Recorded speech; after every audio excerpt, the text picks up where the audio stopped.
Good afternoon. Testing. There you go. Testing. Okay.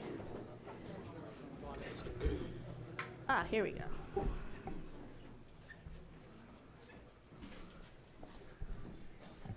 We have quite a full house today. Glad to see so much interest.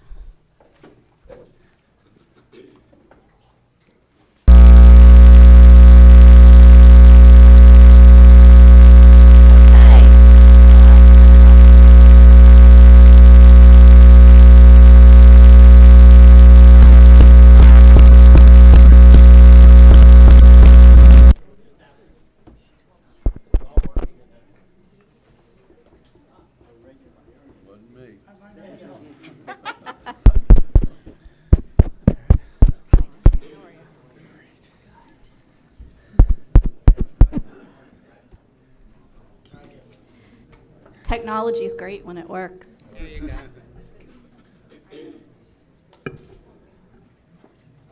Okay, good afternoon, everyone. My name is Linda Lloyd, and I'm the presiding officer assigned to conduct the public input hearing addressing the Category 4 casino proposed by Mount Airy Thoroughbred Racing Association, doing business as Hollywood Casino, to be located in Carnarvon Township. Before I begin, if we could please turn off or to vibrate all of our cell phones and other electronic devices. I would like to remind everyone that this proceeding is being recorded today by our court reporter, who is over here to my far left, and this is also being recorded on video and simultaneously streamed live to the board's website. The video will be put up on the board's website for the world's viewing pleasure after it is over.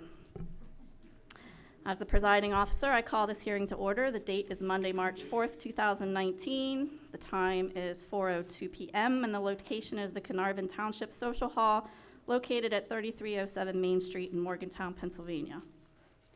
The Pennsylvania Racehorse Development and Gaming Act, as amended at Section 1305.1, created a new category of slot machine licenses, referred to as Category 4 licenses.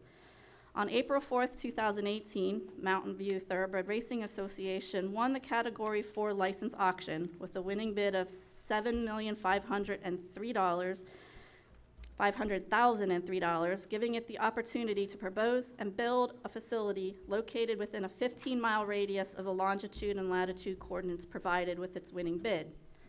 Carnarvon Township falls within that proposed radius. This public input hearing is being held by the board pursuant to the mandate found in Section 1202B1 of the Gaming Act that requires a public hearing be held in the municipality where the licensed facility is proposed to be located prior to the board's consideration of a slot machine license application. The purpose of this hearing is to provide the applicant the opportunity to present its plans for a Category 4 casino to the board and the public, and to provide the public with an opportunity to express their thoughts and share their concerns about the proposed project with the board. This public hearing was advertised on the board's website, announced at board meetings, and advertised in local newspapers. 4 board members are present today for the hearing. Starting from my far left is Commissioner Merritt Reitzel, Commissioner Dante Santoni, and to my right, Commissioner Kathy Mandarino, and our newest member, who was sworn in this morning, Commissioner Mark Mustio. The orders of speakers are as follows today. Penn National will have about 45 minutes to make its presentation of the proposed project. After that, we will hear from those who have registered to speak today. All registered speakers will have 5 minutes each to speak, and each speaker should begin their remarks by stating and spelling their name. This is an official administrative hearing, so please treat this as if you were attending a court proceeding. All witnesses speak loudly and clearly and into the microphones so that the court reporter and those in the audience can hear what you have to say. So let's begin by having all witnesses from Penn National who will testify today. If you could please stand and raise your right hand to be sworn.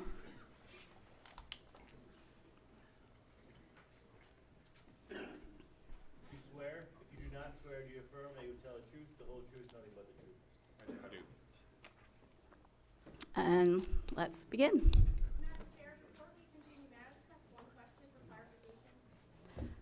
of procedure? Yes.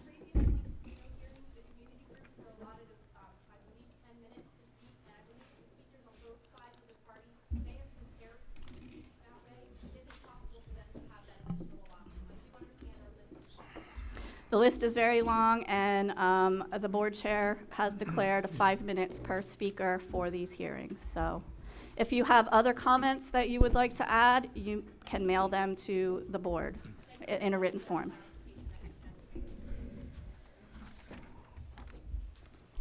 Penn National. Good afternoon. Members of the Pennsylvania Game Control Board, Hearing Officer Lloyd. My name is Adrian King from the Ballard Spar firm, here today on behalf of Penn National Gaming and the primary location sponsoring this satellite location, which is Mountain View Thoroughbred Racing Association. I'm going to make brief introductions of our team and then simply turn it over to them. So sitting to my immediate right is John Finnemore, who's the Senior Vice President for Regional Operations for Penn National. Sitting to his right is Chris Rogers, Senior Vice President for Corporate Development. And to his right is Mr. Dan Ime, Vice President General Manager of Hollywood Casino at Penn National Racecourse in Grantville, Pennsylvania. We will attempt to be as concise as we can and efficient with our presentation. And with that, I'll turn it over to John. Thank you. Good afternoon, commissioners and staff of the Pennsylvania Gaming Control Board. I will. John, John Finnemore, Finamore, Senior Vice President, Regional Operations for Penn National Gaming.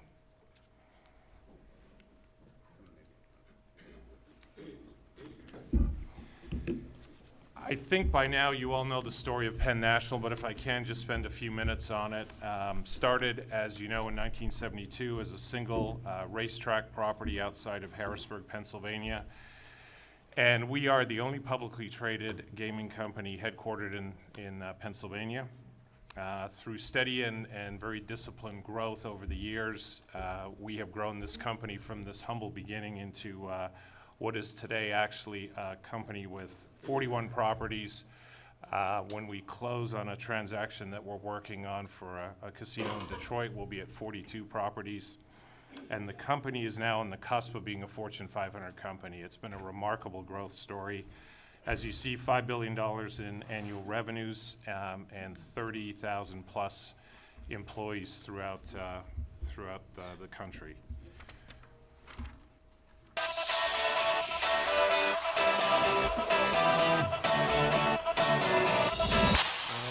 I'm going to try to show you a brief video on the company if I can get this to advance. Here we go.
Once again, Berks County is our home.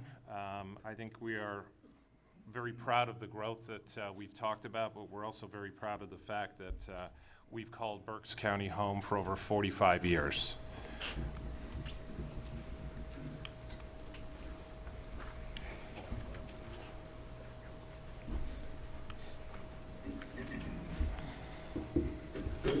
It's also important to note that we are a very active a member in the community, not only in the business community in Berks County, but also in the philanthropic communities in the county. In addition to the millions of dollars that we've contributed to the myriad of organizations such as these that you see here, our employees are also deeply engaged in worthwhile causes in the community. With me today are a number of executives who reside in Berks County who are active in various charities and organizations. We've served on the boards of directors for a number of organizations, including the YMCA, Boys and Girls Club, Greater Berks Food Bank, and Mary's Shelter, where my colleague Jeff Morris, who's behind me to my left, is currently serving as the president. Together with these charities, we are very committed to helping Berks County, our home, continue to grow and improve for all residents, and look forward to the opportunity to extend our outreach in the years to come.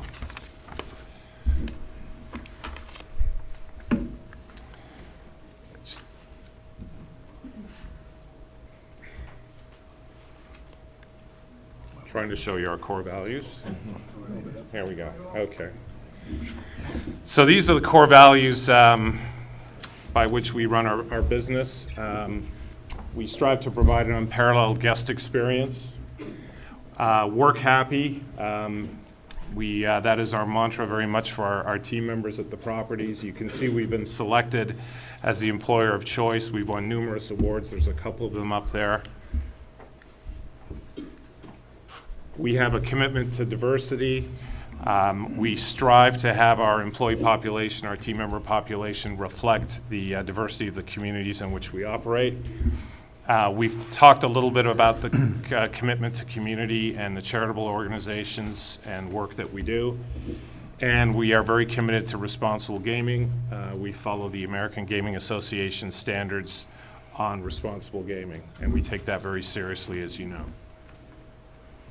A little bit about the property down the road. I showed you a photo of it from the early 70s. Here's a more current look of Hollywood Casino at Penn National Racecourse. This property we've invested $400 million in the property, opened in 2008, as you know. Currently, we have 907 team members. Our slot count at 2,002 and tables at 75. I think it's a remarkable stat that since we've opened, the property has paid $1.6 billion in taxes and fees to the state and communities. $156 million is the local share assessment. $338 million in salaries, wages, and benefits to our team members, and $13 million paid annually in local and state vendor spend.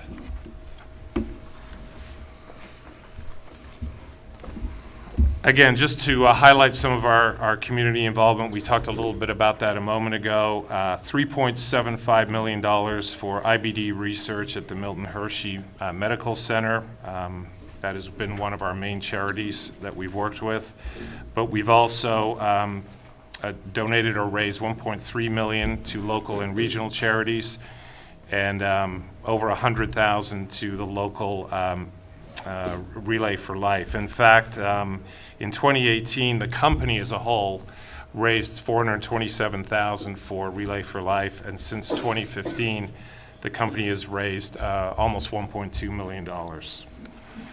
In 2018, we donated the property in Grantville, Pennsylvania, donated 4,000 pounds of food to the Grantville Food Pantry. That is through the Faith United Church in Grantville. And as I talked about, Relay for Life is a major focus for us as a company. Let me now turn the presentation over to Chris Rogers, our SVP of Corporate Development. Chris? Thank you. I'm Chris Rogers, CHRIS-ROGERS, and I'm the Senior Vice President of Corporate Development at Penn. I'm very excited today to be talking to you about our project at the Hollywood Casino in Morgantown. Just a little bit of background to start with, if I can. As you recall, we won the 5th auction on April 4th of last year for $7.5 million and selected as our location a 15-mile territory centered in West Cocalico Township. We feel very fortunate to have found what we believe is an excellent site right here in Carnarvon Township for a greenfield development on an undeveloped but improved site right at the intersection of I-76 and 176. As you can see from the map, this is a new jurisdiction for us, a new market for us.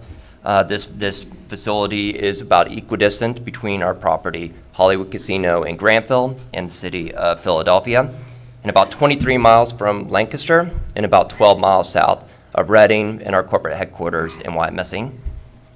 We submitted our gaming application on October 31st. Onto the project. You'll probably notice right off the bat the classic Art Deco styling reminiscent of our Hollywood Casino in Grantville. I do want to mention at the onset, this is a satellite casino. It's much smaller in scale than what we have in Grantville, but we would consider the fit and finishes to be of equal quality to that facility and certainly commensurate with the Hollywood Casino brand. The total project has a budget of about $111 million, would be approximately 86,000 square feet with a full complement of 750 slot machines, 30 tables with the ability to expand up to 40. We would be relocating or hope to relocate our existing off-track betting parlor in Lancaster to this facility so that we could operate an integrated race book and sports book operation here in Morgantown. Of course, we will have food and beverage offerings, including a signature restaurant, a food hall with multiple choices for food options, as well as bar and entertainment. And if all goes according to plan, we should target an opening sometime at the end of next year.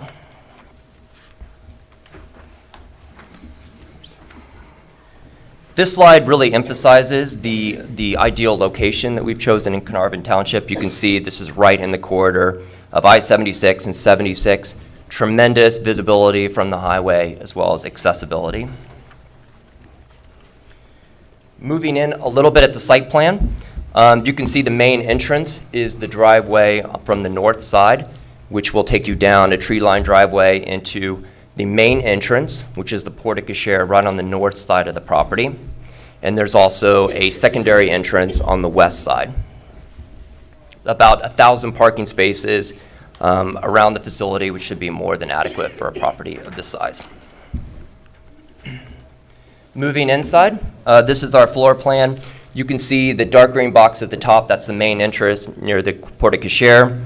The secondary entrance is on the west side. That's also shaded dark green. In between those, the pink shading would be our proposed sports book, which will be a brand new state-of-the-art facility, and I think a great place to watch a game or two. The food and beverage outlets are shaded in the peach. So on the south side, you have our signature restaurant. On the east side, you see our food hall, both with their own bar entertainment area. As far as the casino design, we contemplate having the table games in the center of the gaming floor, surrounded on all sides by slot machines, with an entertainment stage on the bottom right or left-hand corner, which we think will make for a very exciting, high-energy atmosphere for our customers. Okay, moving on to the transportation impact. So the site we have chosen was initially planned for a 200,000 square foot mixed-use retail development. As a result, the traffic infrastructure has already been designed to accommodate this sort of a project of this scale. As I noted, our project has a proposed square footage of around 86,000 square feet, so much smaller than the original use contemplated. We engaged Langdon Engineering to do a study of the potential traffic impacts. They looked at 11 nearby intersections and determined that the anticipated traffic to Hollywood Casino is much less than at the prior mixed-use development. And both Langdon and PennDOT determined that the existing roadway network has sufficient capacity to accommodate the site generated by the casino trips. We did, of course, consider some of the other local impacts, including local street maintenance, which is negated by the fact that we are right off of the highway at 76 and I-76. Also, our use of utilities, local utilities, as well as the impact on public safety, including police, fire, and emergency services. And in each instance, it was determined that the impacts of this project would not be significant. But what would be significant is our impact on the economy. 275 direct construction jobs, over $50 million in direct construction expenses. That would mean over $50 million in total positive impacts to the economy of Carnarvon, over $83 million to our home county of Berks, over $102 million to the Commonwealth of Pennsylvania, and about $1.6 million in additional taxes. So at this point, I'd like to say and close by saying that we think that we take our relationship with the communities very, very seriously, and we think we have designed this project in a way to really minimize the potential negative impacts of the development while maximizing the potential economic impact. So with that, I will turn it over to Dan Ime to talk about our operations. Okay, thanks, Chris. Good afternoon, Commission. My name is Dan Ime, that's I-H-M. I'm the Vice President General Manager for the Hollywood Casino at Penn National Racecourse, and that's in Granville, PA. So I have the luxury of going through some brief operational update that I'll cover over the next several slides. So the first slide, I see I make that work a little bit better than everybody else. So my first slide is talking a little bit about the expected game mix and amenities. So at the Hollywood Morgantown, we will be opening up with a max per regulation of 750 slot machines. We'll offer reel and video. The majority of those games will be video. And we'll also have denominations from a penny to $100. And my anticipation is probably 70% of the slot floor will probably be penny denom. And we'll also offer 30 table games with an opportunity to expand to an additional 10 per approval if needed. We'll offer variations of blackjack. We'll have 21 plus 3, craps, roulette, and we'll also offer some carnival games, which is kind of your 3-card poker and some of your mini Bach games. Pari-mutuel wagering and sportsbook, we are going to do something very similar to what we did in Grantville, where we'll actually have the two combined. We found a lot of synergies by doing that, so as well as the two complement each other very well. So we'll continue that strategy. The signature restaurant and bar, however, we do not have a name for the signature restaurant yet. We do know it'll be a casual dining experience with a little over 200 seats. So it'll be very similar to, I guess, the Skybox for those of you that are familiar with the Granville property, which is located upstairs. We'll also have the bar, which is similar to a draft house type bar setting. Lounge with small stage. The stage will feature regional and local artists, and we'll probably have that entertainment on weekends, maybe Fridays, Saturday nights. And then a food hall, which is about 100 seats. It's also kind of a grab-and-go concept, so that'll be the concept that we'll have available to us 24/7. And that'll offer similar products, kind of like what we have at the eatery. So it's sandwiches, hamburgers, New York-style pizza, Philly cheesesteak sandwiches, those types of things. And I know the commission has all been to the Granville property, so just to give you an idea of kind of the landscape, I know Chris talked about the square footage, with the facility being 85,000 square feet. The gaming square footage is approximately 45,000 square feet, with the 750 and 30 table games. The Granville property is about 98,000 square feet, and that has about 2,003 slots and 75 tables. So the square footage for gaming is about half of when you did tours of Granville, just to give you an idea.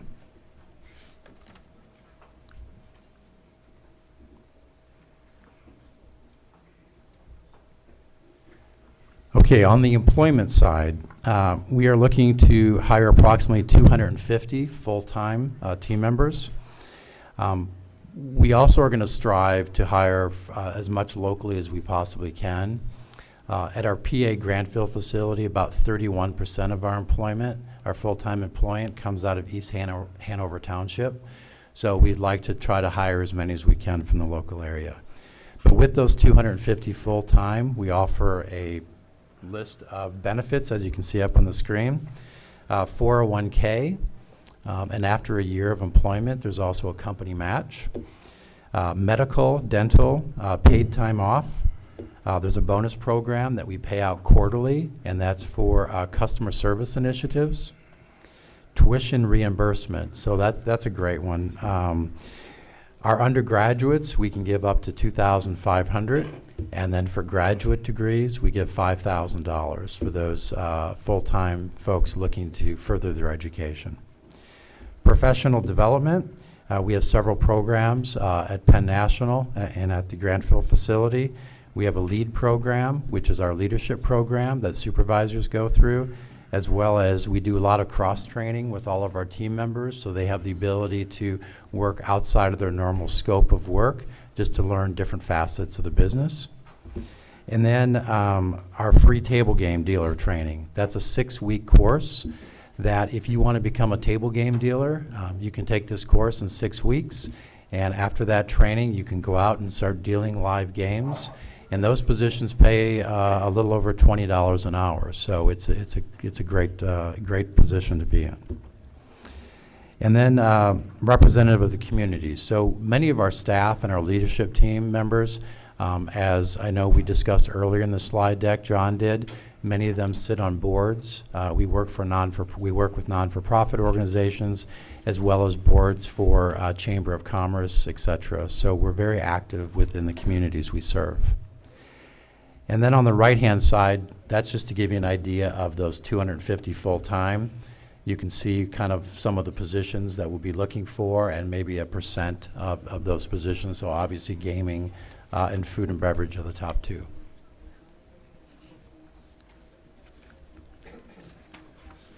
Social responsibility, obviously very important for Penn National Gaming. So we spend a little over $30,000. This is the Grantville facility. We spend a little over $30,000 annually on compulsive and problem gambling initiatives. So every single team member that's hired on, which will be the same for the Hollywood Casino Morgantown, every person we hire on will take annual training and training upon hire. We have quarterly roundtables, which are knowledge checks. Those are really pop quizzes. Daily pre-shift discussions, which are in all departments. We have a state-of-the-art ID verification system, and really that does two things. We use it obviously to monitor all of the access points into the casino to check for anybody that may be under the age of 21. We also use that system for self-excluded patrons. So there's a state self-excluded list that gets inputted into our Veridox system. So anybody that self-excludes, that's in the from any casino in PA, gets into that list, as well as Penn National takes extra steps. So all of the 41 casinos in 18 different jurisdictions, anybody that self-excludes from any one of those properties is put into our system, because really the belief is at Penn is that, you know, if you have a problem gambling, that it doesn't stop at state lines.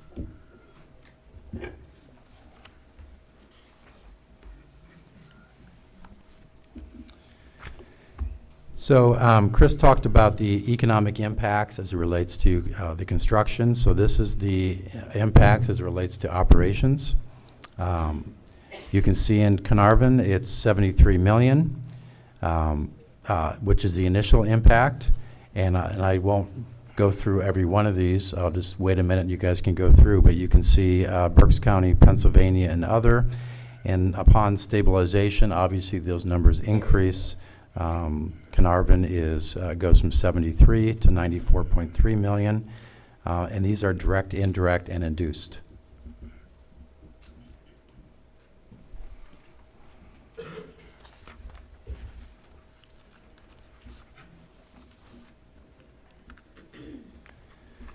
So the local impact, Carnarvon Township, there's $1.6 million annually in new revenues from Carnarvon Township upon stabilization.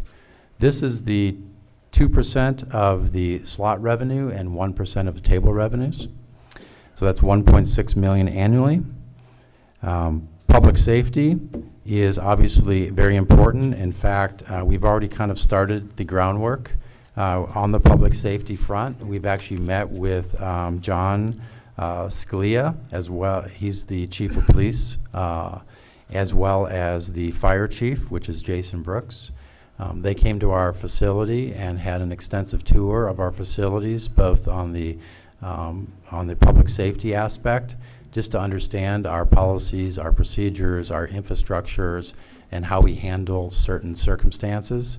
And so we spent a nice day with that group, just so we could understand and all be on the same page, getting out in front.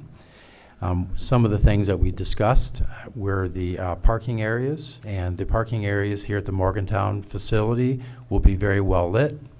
We will have our security department will do police checks and patrols in their vehicle. That happens throughout the day and the evening while we're open. And surveillance, which surveillance is a big component. Our surveillance cameras and systems, we have surveillance both obviously internally in the casino, but also outside in the parking area. To give you an idea, there's a lot of surveillance equipment. As you know, in the Grantville facility, we have a little over 1,000 cameras at that facility. So surveillance is a big component in providing and helping with the public safety needs. And then the existing tourism, that is just an area that we're already setting up meetings with the local hotel, and we'll be working with local community leaders, and we'll be utilizing our advertising and marketing strategies to help drive and help promote the tourism in the area.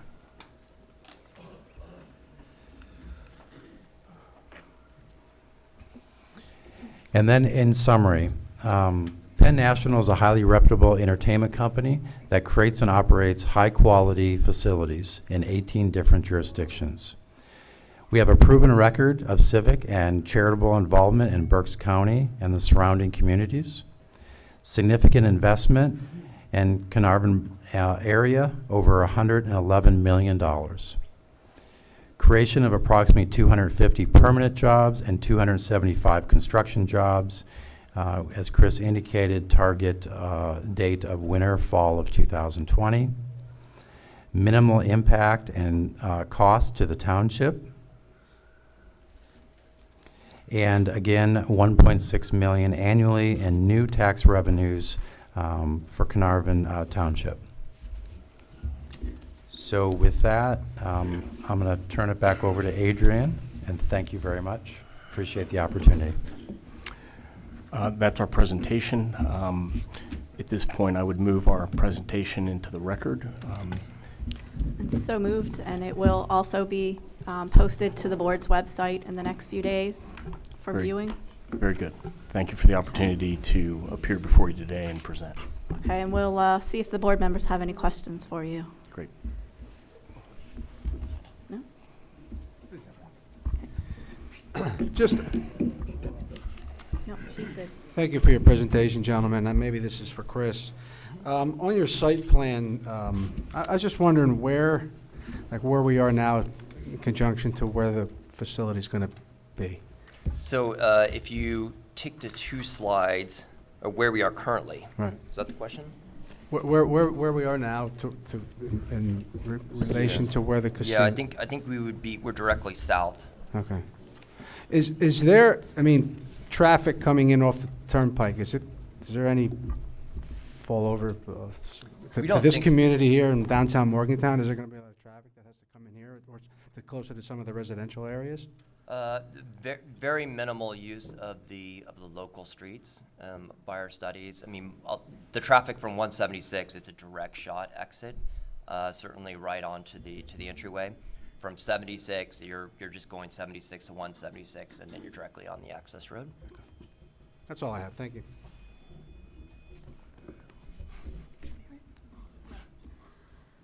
Okay, with that, we will move on to the public input portion of today's hearing.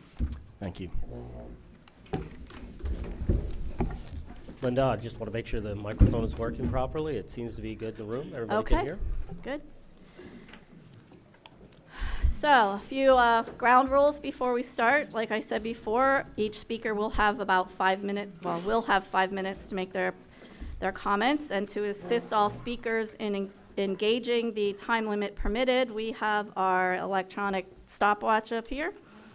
The light will show green for the time you're speaking. It will turn yellow when you have 45 seconds left, and it will turn red when your 5 minutes are up.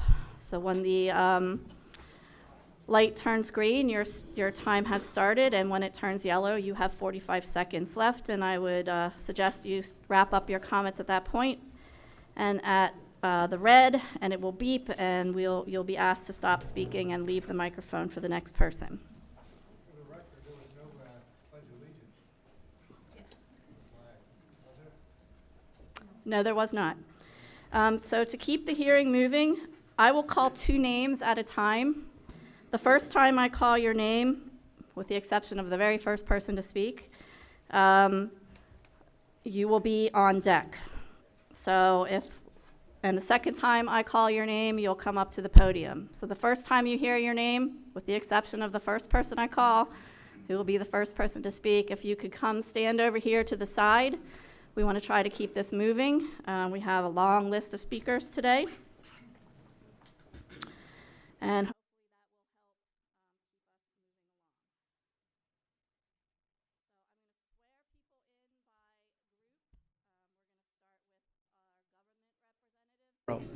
I'm here on behalf of myself as a county commissioner, not on behalf of the Board of Commissioners. I want to clarify that I feel this is truly a once-in-a-lifetime opportunity for our county to bring in 275 275 construction jobs and over 250 jobs permanently for this casino build. Certainly, we struggle in Berks County with a high tax rate, whether it's school district or county tax, and any type of infusion of tax dollars we can utilize to lower that cost will certainly encourage folks to live and work and enjoy Berks County.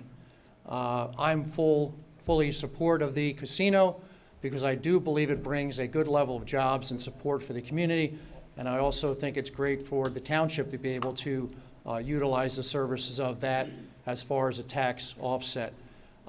As a Tourism Bureau member, over the years the state has been declining mightily in the amount of money they promote the state and tourism. We are very heavily restricted in Berks County by a 5% hotel room tax. That was a legislative initiative back in the late 90s with respect to the convention center in downtown Reading. And over the years it's raised a small amount of revenue because 80% of that money goes to the debt service for the convention center. Only 20% comes to the Tourism Visitors Bureau, about $250,000 to $300,000. So with the infusion of more folks staying at the area hotels, that of course raises additional revenue for the Tourism Bureau to use to promote and market the area. We've got great amenities here. We want to continue to build on the success of a casino, to build other attractions for people that want to not just come here and enjoy and recreate in Berks County, but to also stay and live here and become productive members of the area. So for all those reasons and many more, I fully support this on behalf of myself as a commissioner and the Tourism Bureau. And if there is additional revenues generated by the taxation of Carnarvon, and there's additional from what I understand from the legislation, I would advocate on behalf of the county to utilize that for additional economic development opportunities and additional tourism opportunities. I would advocate that most of the money that the county would derive from a casino would go toward promoting tourism. It's a great opportunity. Right now we have $900 million that comes into Berks County that is spent by tourism.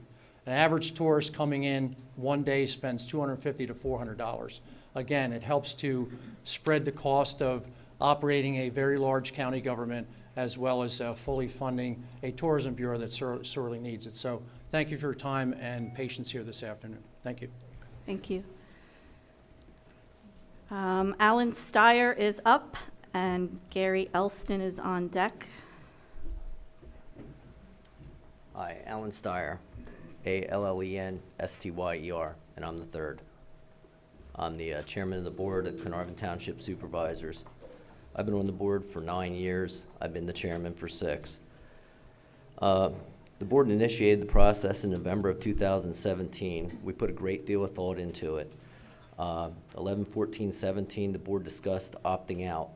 Someone mentioned on the board that New Morgan Borough is probably going to opt in. They're right to the north of us, and you know, we realized that we have a casino near our community. We still have the negatives, even if we're not getting the positives of the tax base that a casino would provide. So we decided to opt in. The lot that they chose actually is the lot we envisioned, we hoped that they would choose. You know, it was for sale, it was vacant for years, it was semi-improved, but it's like a quarter mile off the turnpike in 176. So the majority of the traffic is not even going to go through our community. As soon as we opted in, we realized we had to create zoning for a casino because we didn't have that provision in our current ordinances. So we had the Planning Commission work on that. 2 times in 2018, the Planning Commission reviewed and commented on the ordinance, and so did the Berks County Planning Commission.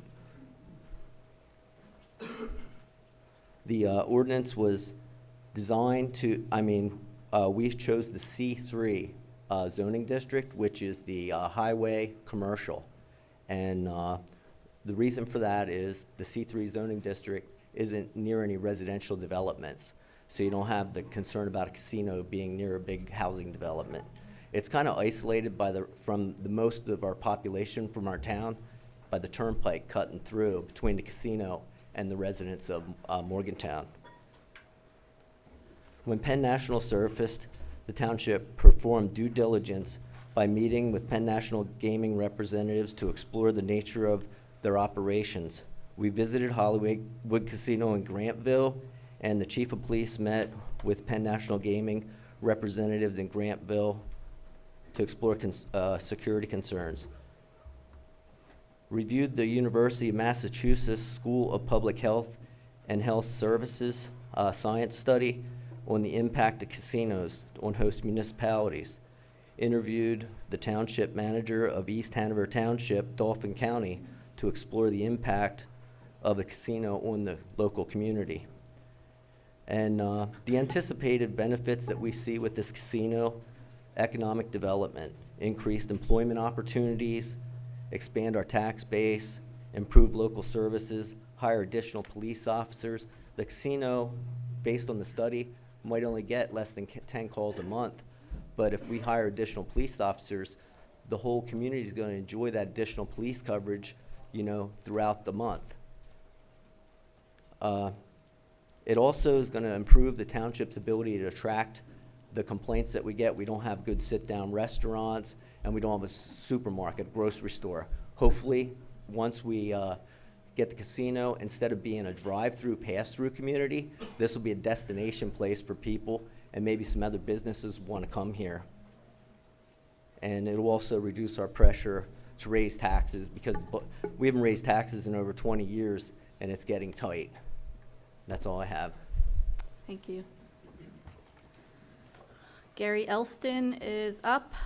I'm gonna grab the mic, and Dwight Frizen is on deck.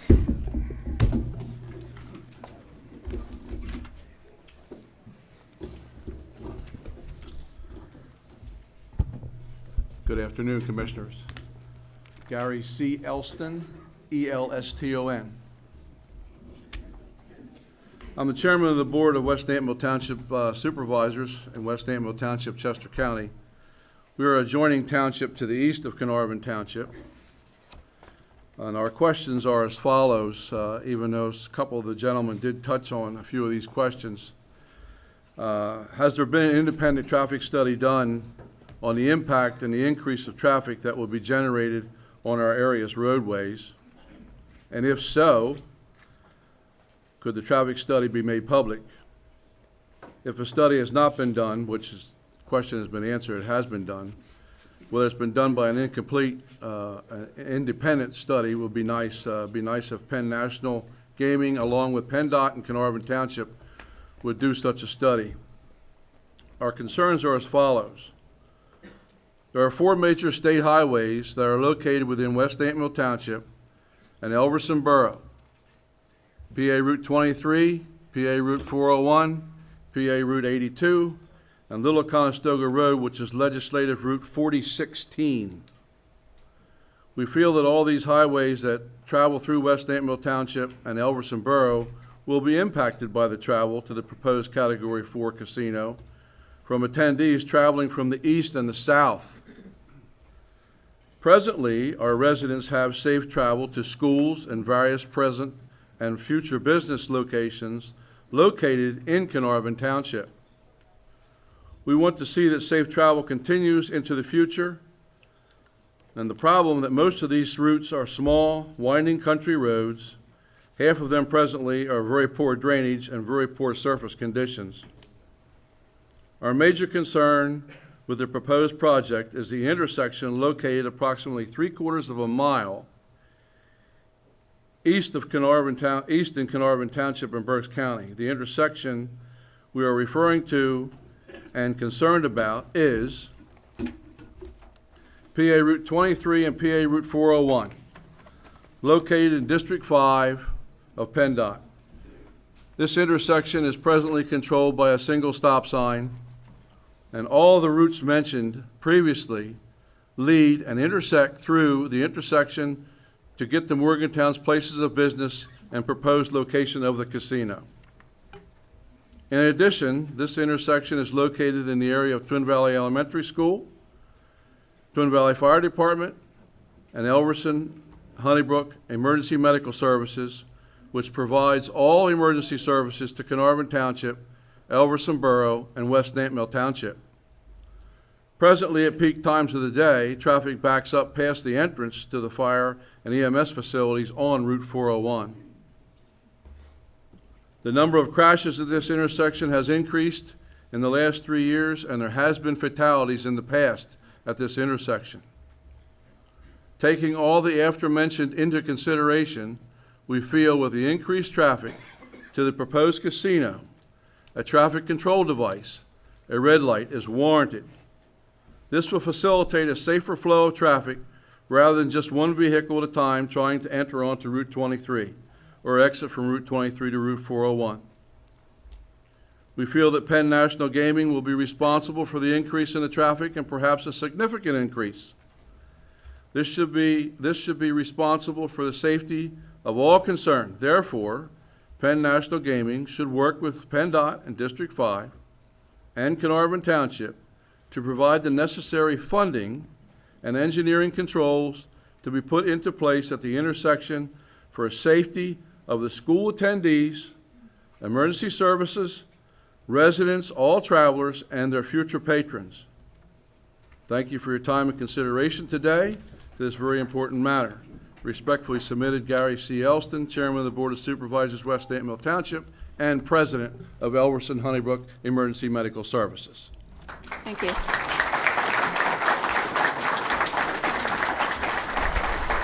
We have Dwight Frizen up, and Representative Tim Hennessy, I understand he's here, is on deck.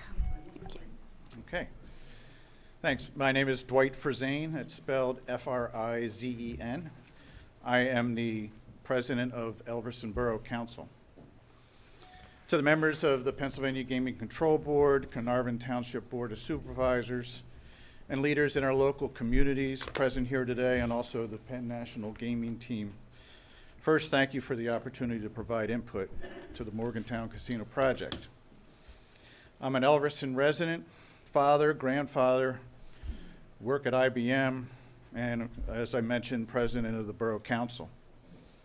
I'm here today with some fellow members of Borough Council representing the community of Elverson, good neighbors to Morgantown, with whom we proudly share local resources and amenities such as Twin Valley Fire Department and EMS services, as well as the Morgantown Crossing Shopping Complex. The borough of Elverson is a small country town with a population of approximately 1,400 people and is located just adjacent to Carnarvon Township in neighboring Chester County. Admittedly, we have our reservations about the impact of a casino moving within a few miles of our little town. But we're not here to dispute this project, as we respect the Carnarvon Township team has done due diligence around the benefits and challenges to their community. As you can see, there are also plenty of people here this evening to intelligently argue both sides of this important matter.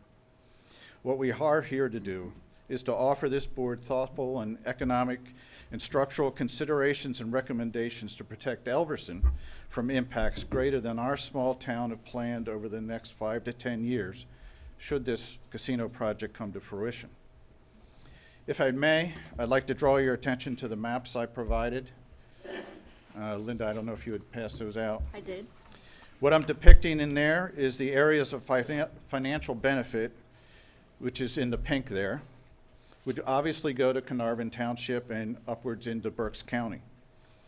But economically and structurally, the impact of a casino would affect more on a radius from the casino into Lancaster and Chester counties. In the diagram, this is a radius of 5 miles, which is depicted in blue there. In rural areas such as ours, this impact will be felt. The simple fact is that the casino coming to Morgantown adds expense to Elverson, which was not slated to receive, but we're not slated to receive any of the proposed benefit. Please let me elaborate on some of the foreseeable expenses. First, based on our 40 years of collective experience in community and township planning, I think we can effectively predict the casino will bring increased traffic through our town. Route 23 is the major non-interstate road through this area. We also have routes 401 and 82 that Mr. Elson had already mentioned that bring significant traffic through. To maintain safety due to increased traffic within these borough limits, we will need to increase traffic calming efforts, road maintenance, and add signage, radar monitors, and possibly 1 or more traffic signals on a stepped-up schedule. The expense for all these necessary additional safety needs are not covered, as I mentioned, in our 5- and 10-year plan. Secondly, due to the increased vehicle and pedestrian traffic to our borough and surrounding area, there will be a need to make financial provisions for increased use of the EMS and fire department services, as well as state police assistance. We do not have and cannot afford our own police force. The Elverson Borough Council respectfully submits for consideration to the good members of the Gaming Control Board and Carnarvon Township Boards a request for planned and fair compensation for the expenses which I just mentioned. We are not asking for our piece of the pie. Rather, we are asking for compensation for the increased civic burden that will inevitably come. Your consideration of the above request is important to our small borough. What we can offer is the expertise of our Borough Council team members and related consultants to meet with your respective boards to research, answer questions, and help solidify an equitable plan to address these predicted Elverson Borough expenses that will result from the casino being built. The safety and well-being of Elverson and Morgantown residents, as well as guests to our communities, is what is most important to us. That's why I'm speaking here this evening. Respectfully submitted, Dwight Frazane, President, Elverson Borough Council.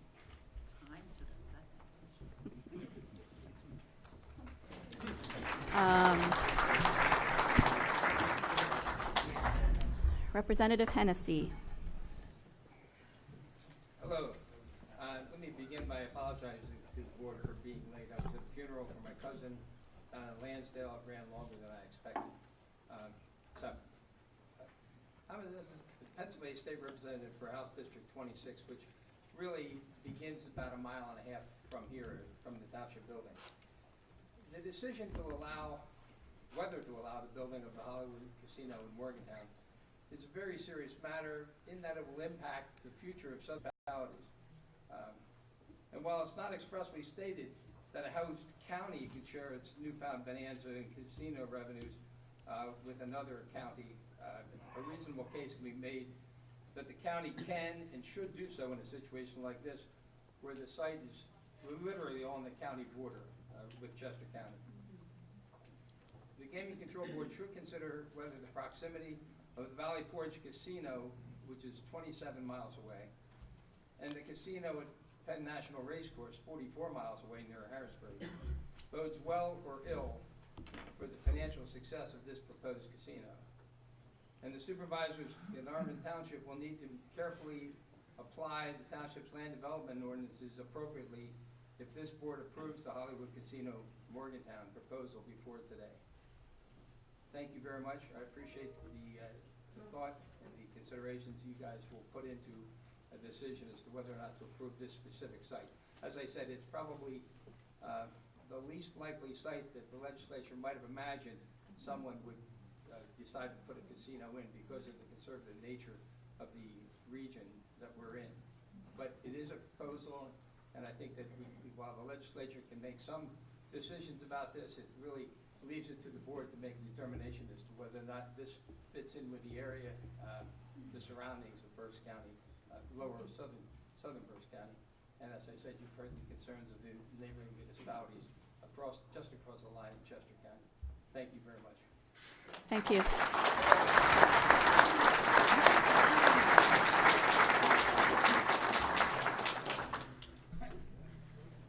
We will move on to our community groups. I have 9 registered: Samuel Rohrer, Randolph Piers, Andrea McHenry, Ryan Helms, Jacob Kurtz, Colleen Painter, Liza Grundy, William McGee, and Michelle Raymond. If you could all stand, if you're able to be sworn, raise your right hand to be sworn by the court reporter. You swear, do you not swear to affirm to tell the truth, the whole truth, nothing but the truth? We will begin with Samuel Rohrer, and Randolph Piers is on deck. And I apologize ahead of time if I mispronounce your name, because I think I've already done that once. So.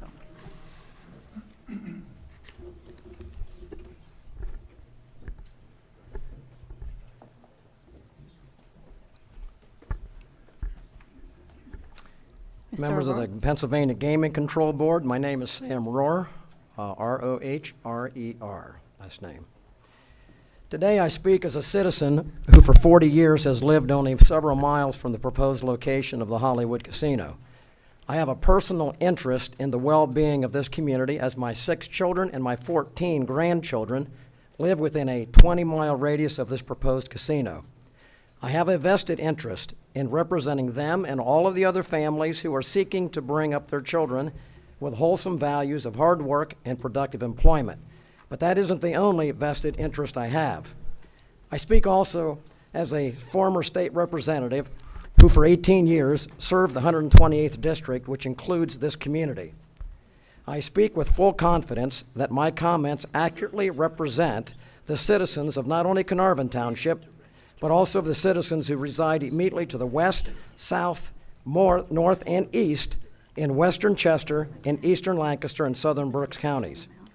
As president of the Pennsylvania Pastors Network, I also speak on behalf of pastors and moral leaders who are seeking to stem this moral slide of our culture running into the arms of disaster as sex abuse is on the increase and as families are falling apart due to drug, opioid, alcohol, and gambling addictions. While some proponents of this casino will offer some benefits, all will likely cite the only possible but nonetheless disingenuous and elusive benefit of personal financial gain or tax revenue enhancements. The proponents will conspicuously ignore the obvious reality that unlike normal business, gambling gives no money that hasn't been first taken from those least able to lose it, or that gambling produces an addiction to the get-rich-quick mentality, and gambling clouds the judgment of some public officials and some business leaders, leading some to compromise their community values over the allure of money. Because the negative impacts of gambling are statistically astounding, and I could cite many, I'd like to conclude my comments in the form of several common sense questions. To the supervisors, I ask, why would you consider the unique nature of this community and the culture of the people who voted for you to be of such little value that a pragmatic decision to gain a few dollars outstrip what you know will bring negative impacts on this community? What cultural or moral values do you offer in exchange for a few potential dollars extracted from hoodwinked and possibly addicted gamblers? To the Gaming Commission members, What cultural value does a major gambling casino contribute to this community and this Tri-County area? What upstanding values of character, integrity, or work ethic will a casino offer our children or our families? What upstanding attributes can a gambling facility offer any community, but especially to our historically God-fearing culture? I know of none. Why does Penn National Gaming hire ESI Consult Solutions Incorporated to compile a limited focus economic local impact report which cites the few financial benefits of a casino in glowing terms, but then cites no negatives?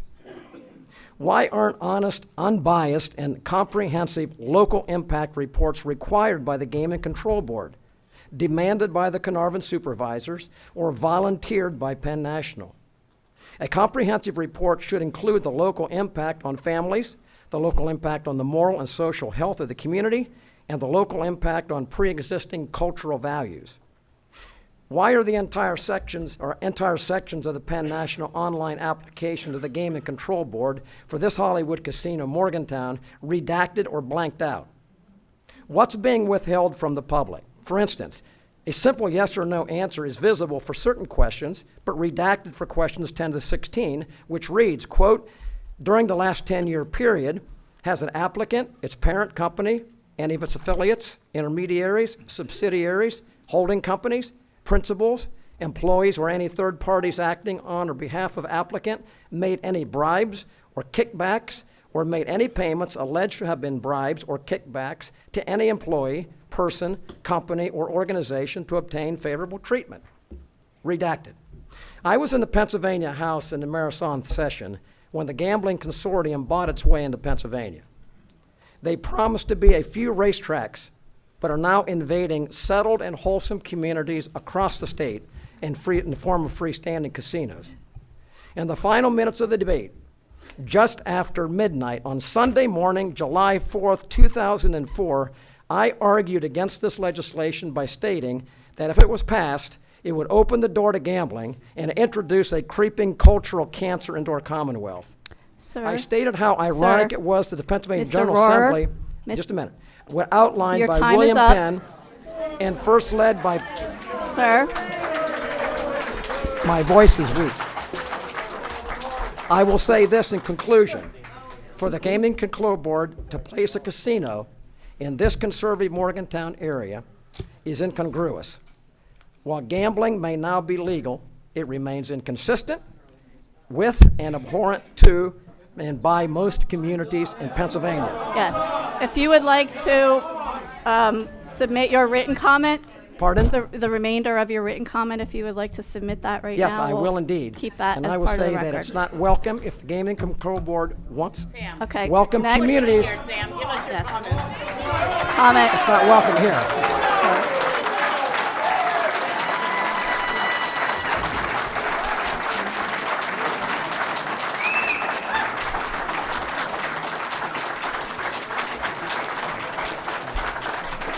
Randolph Piers and Andrea McHenry is on deck. Good afternoon, Commissioners. My name's Randy Piers, P-E-E-R-S. I am President and CEO of the Greater Reading Chamber Alliance. The GRCA was formed in January 2017 through a merger of Berks County's Chamber of Commerce and two countywide economic development entities, creating the area's largest business and economic development association. With over 1,200 business members, we represent the third largest Chamber of Commerce in the Commonwealth of Pennsylvania. In addition, as the county's leading economic development entity, we are responsible for managing a wide range of financing and land development programs, including the Pennsylvania Industrial Development Authority Loan Program. I'm here to testify today in favor of Penn National Gaming's Category 4 application to build a mini casino in Morgantown.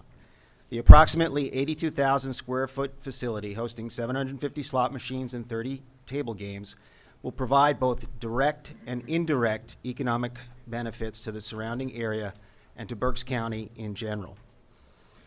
The casino will create 275 construction jobs and another 250 permanent jobs when the facility becomes fully operational.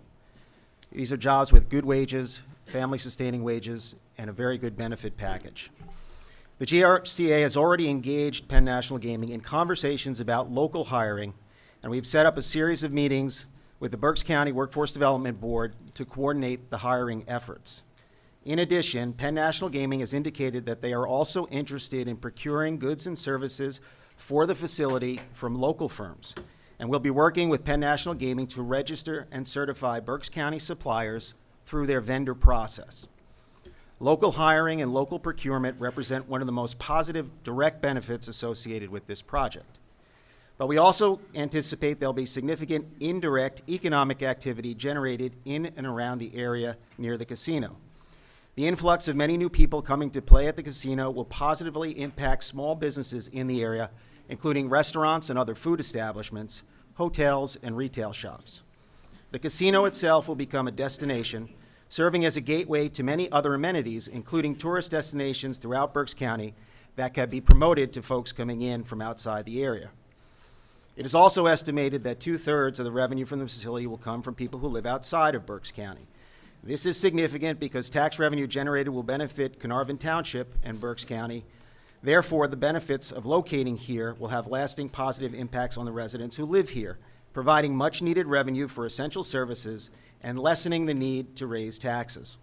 It is also important to note that according to the local impact report, the facility will not significantly add to the infrastructure or emergency services costs, and the minimal impacts will be greatly offset by the new tax revenue. While the aforementioned benefits represent a clear win for Berks County and Carnarvon Township, it's important to place the building of the casino into a much larger context.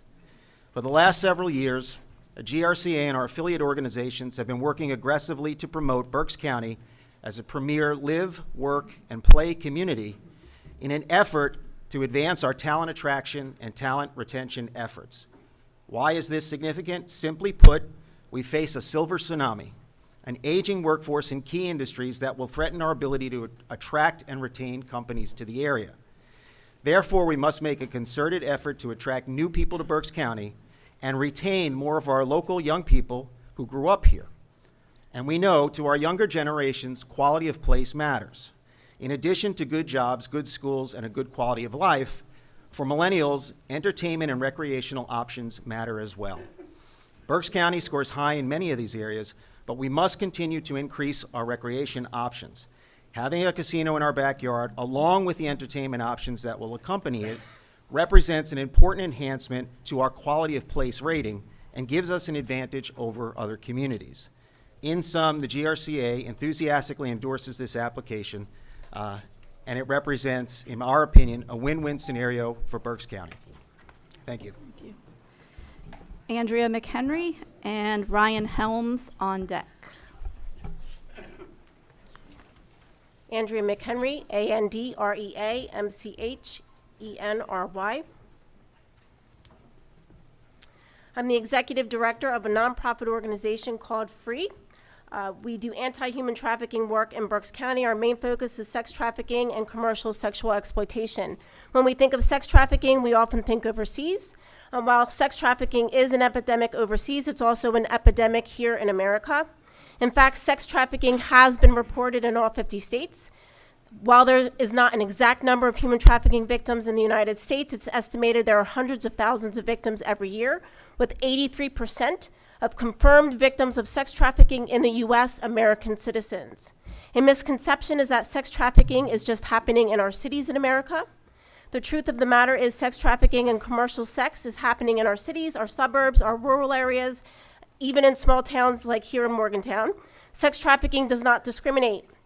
There are certainly socioeconomic factors that make someone more vulnerable to being trafficked, such as homelessness, poverty, runaway youth, drug addiction, and prior sexual abuse, just to name a few. Just like socioeconomic factors that can make someone more vulnerable, there are also certain variables that can make an area more vulnerable to seeing an increase in trafficking and prostitution. There are certain factors in an area that we can see foster an increase in the demand for commercial sex. Free is neither for or against a casino, and while hotels, motels, nightclubs, casinos are not the only places where human trafficking occurs, they can certainly set the stage for sexual exploitation to occur. Casinos bring an influx of people with money ready for a good time. Unfortunately, because of this, the demand for sexual services can and most often are greater at casinos, sporting events, conventions, anywhere where there's an influx of people. Human trafficking works on a supply and a demand. The victim is the supply, the sex is the demand. Traffickers who are selling women and children seek out lucrative hotspots, such as a casino. A casino may place a community at increased risk of sex trafficking and prostitution. When we add an area with a drug epidemic like we see here in Berks County, there is an even greater potential to see a rise in the demand for commercial sex, as drug use is often a ploy traffickers use, whether they are targeting someone who's drug addicted or getting their victim drug addicted, all as a way to get a victim to comply and keep them controlled.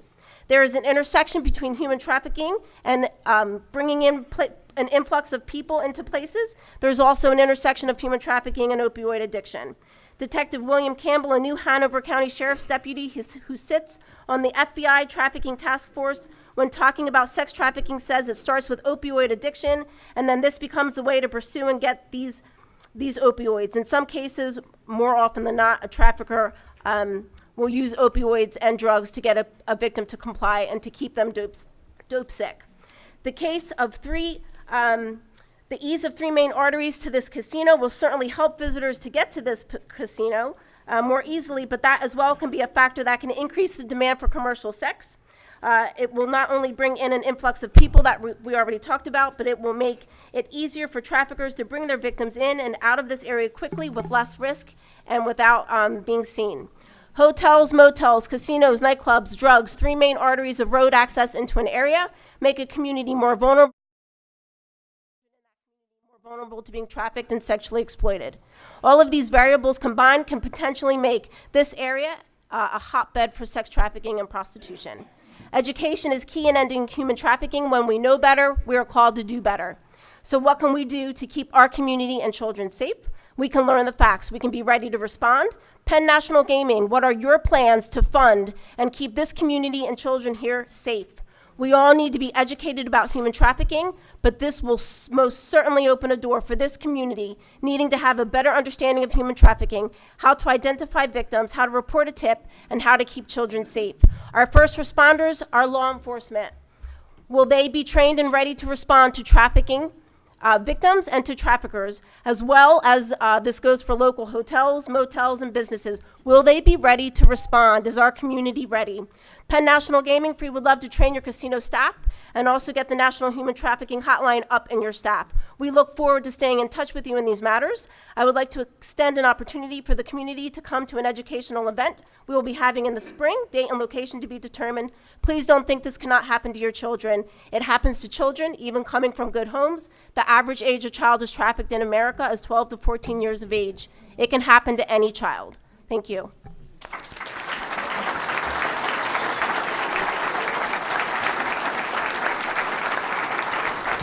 Ryan Helms and Jacob Kurtz on deck. For the record, my name is Ryan Helms. Thank you for the opportunity to speak. A little of my background, I'm a lifelong resident here, born and raised. How about now? Sorry. Well, lifelong resident here in Reading and Berks County.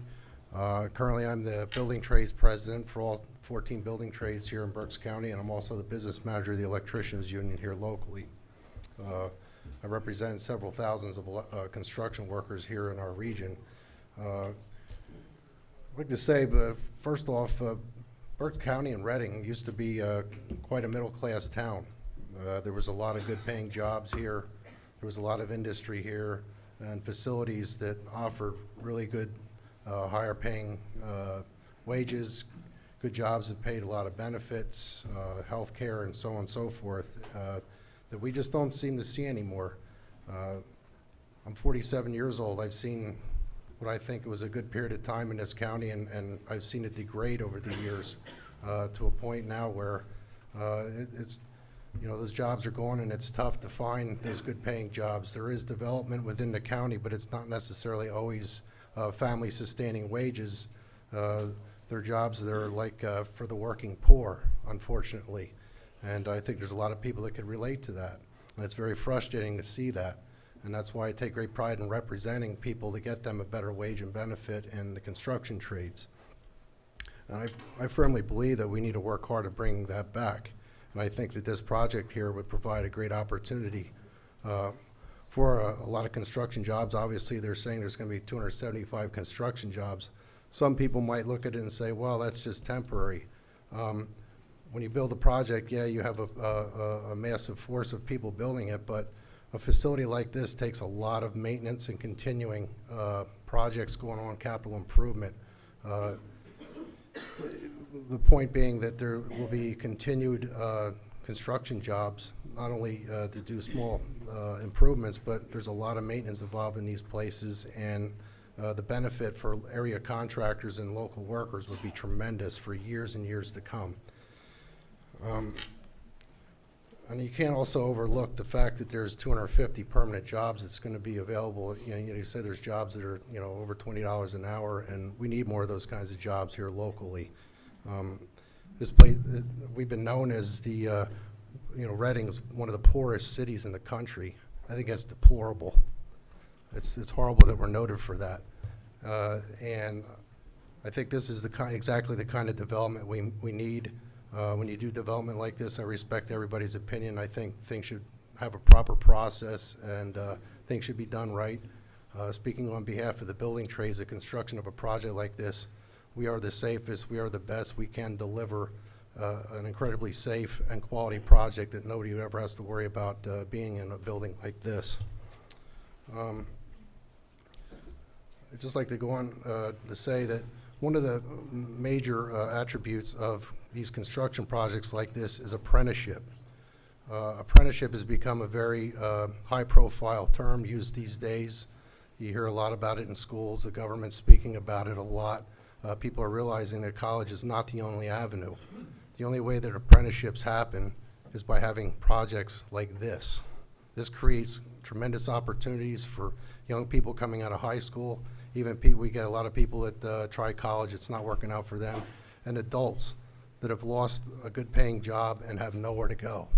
And we offer top-notch training. We have training facilities housed right in this county, and we train apprentices of all walks of life every day. And this creates new opportunity, projects like this, to those kinds of people. I'd just like to say that I think it's quite obvious I would encourage this project. I think we should encourage the utilization of local contractors and local people to build a project like this. It's good for the community. I think this will have a great impact on the local revenues and sources for the surrounding communities. It's going to spur more construction, more building projects. It just creates a lot of opportunity all the way around for a lot of people. And I just want to close by saying I think casinos offer a very safe environment. Actually, they have a lot of high security, a lot of camera systems. There's not only inside the facility but outside the facility, and I think it's a great legal way to go and see some entertainment and enjoy some time with your family. Thanks. Jacob Kurtz with Colleen Painter on deck.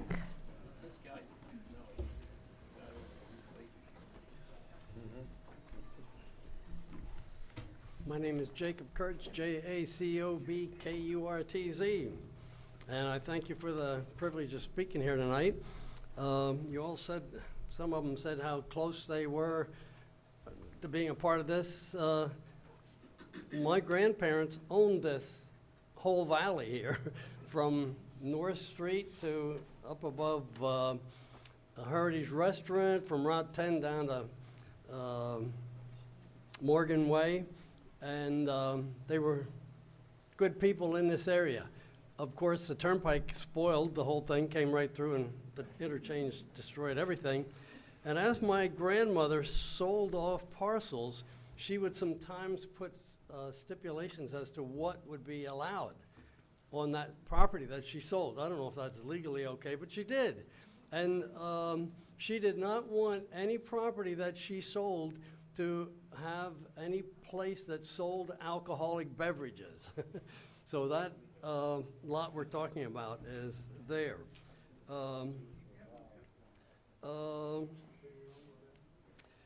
I now live on that property, and I feel like I've come home. I lived around here for a long time, but now I live right on that property. So I'm sentimental about this issue, what goes on that property.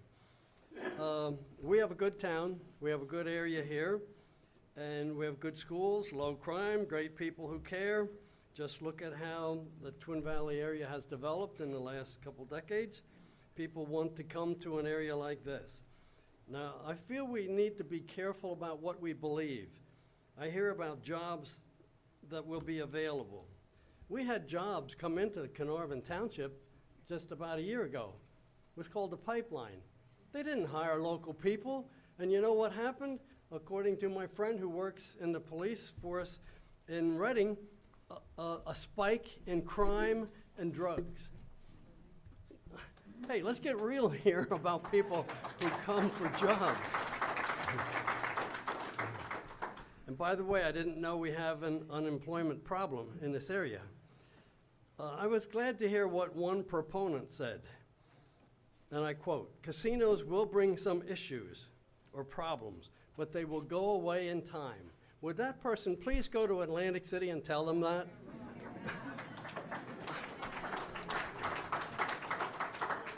So, according to proponents of the casino, there are many advantages when a casino comes to a community. Then why is it that in all my research, I find that the opposite is true? Just a few quotes so we stay truthful.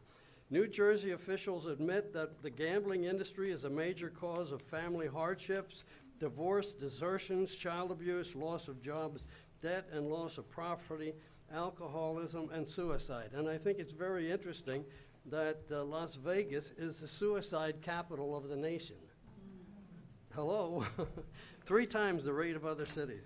Now let's look at Morgantown. I asked Siri, you know who that is, what the population is, and she said the population of Morgantown is 384. What is an attraction that brings a lot of people to Morgantown and this area? 384 people, but yesterday, approximately 2,427 people came here in this region to church. I think that's significant. And I would like to know why at some planning meetings and some business meetings and that, don't those people count? Don't they have a say in what goes on in this area? I think they should. They're the backbone of this area. I don't see phone lines for people addicted to Walmart. Maybe we should. But I do see numbers to call when people get addicted to gambling. And I have a friend who lives a couple feet from here that, and I quote her, "I went into debt big time. Now if they see me coming into a casino, they will immediately arrest me." That's sad. To me, that is sad for people to have to put up with that. One other thing, the atmosphere of a casino town. Okay, years ago, a young lady went to Atlantic City. I went there to pick her up. As I got close to Atlantic City, I felt a pall over the area. A pall is an overspreading elephant, an overspreading element that produces an effect of gloom. And I think that we will have that here with a casino. Thank you.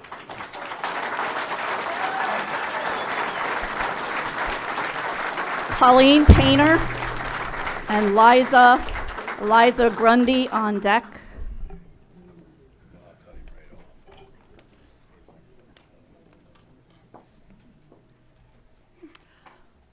I'm the Reverend Colleen Brandt Painter, C-O-L-E-E-N-P-A-I-N-T-E-R. I am pastor of the Elverson United Methodist Church on Main Street in Elverson Borough. And prior to being assigned by my bishop to Elverson, I served as pastor of Honeybrook United Methodist Church, and I have also been pastor to Goodwill Church in West Nantmeal Township. Our United Methodist local churches include members from all the area townships and boroughs. There are strong family and friendship ties between our congregations. The same is true for Carnarvon Township, Berks, and the municipalities that border on it. Although residents may pay property taxes to different local governments, we are one community. And so it would be unfair for the Gaming Commission to consider this a Carnarvon-Berks decision only. The presence of a casino would affect the whole area, and the neighboring municipalities deserve a say. Most of municipalities that border on Carnarvon voted to opt out of the enabling legislation for this casino. They didn't do that because they wanted the casino to be built in Carnarvon. They did it because they don't want a casino in this community at all. Our United Methodist Church stands against gambling in all its forms.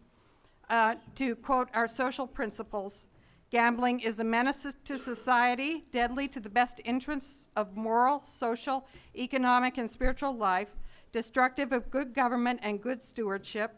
The church's prophetic call is to promote standards of justice and advocacy that would make it unnecessary and undesirable to resort to commercial gambling as a recreation, as an escape, or as a means of producing public revenue or funds for support of charities or government.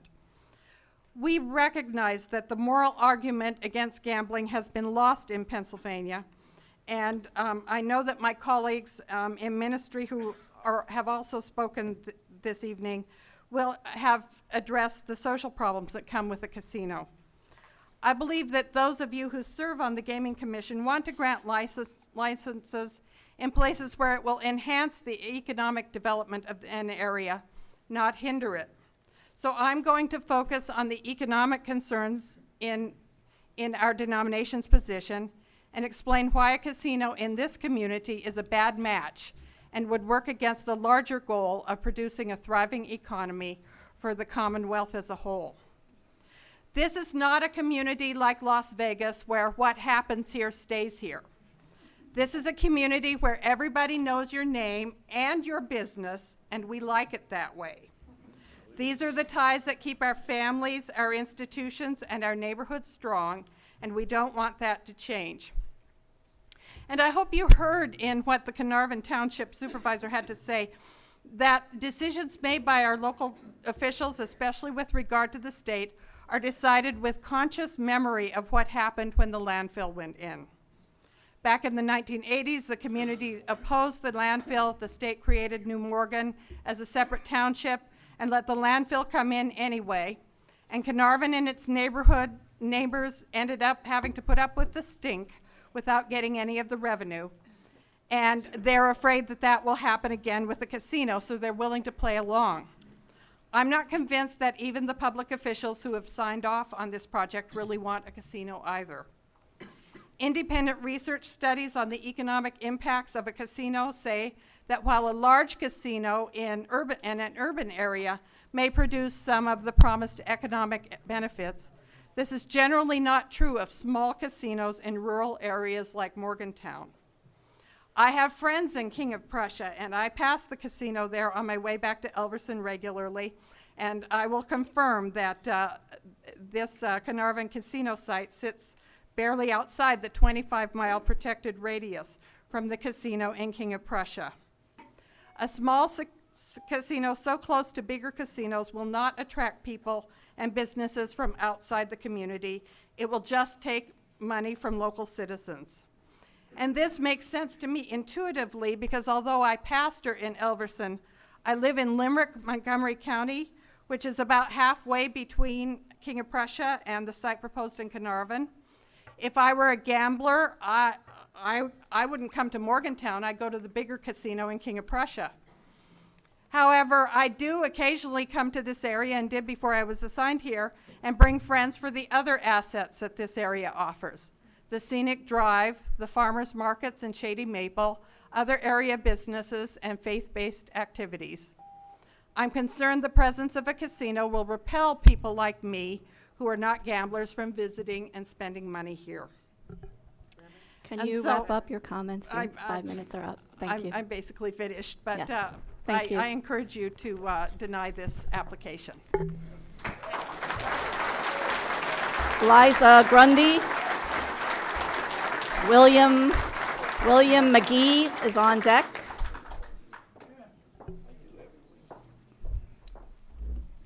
If you can't hear me, let me know before I get yelled at.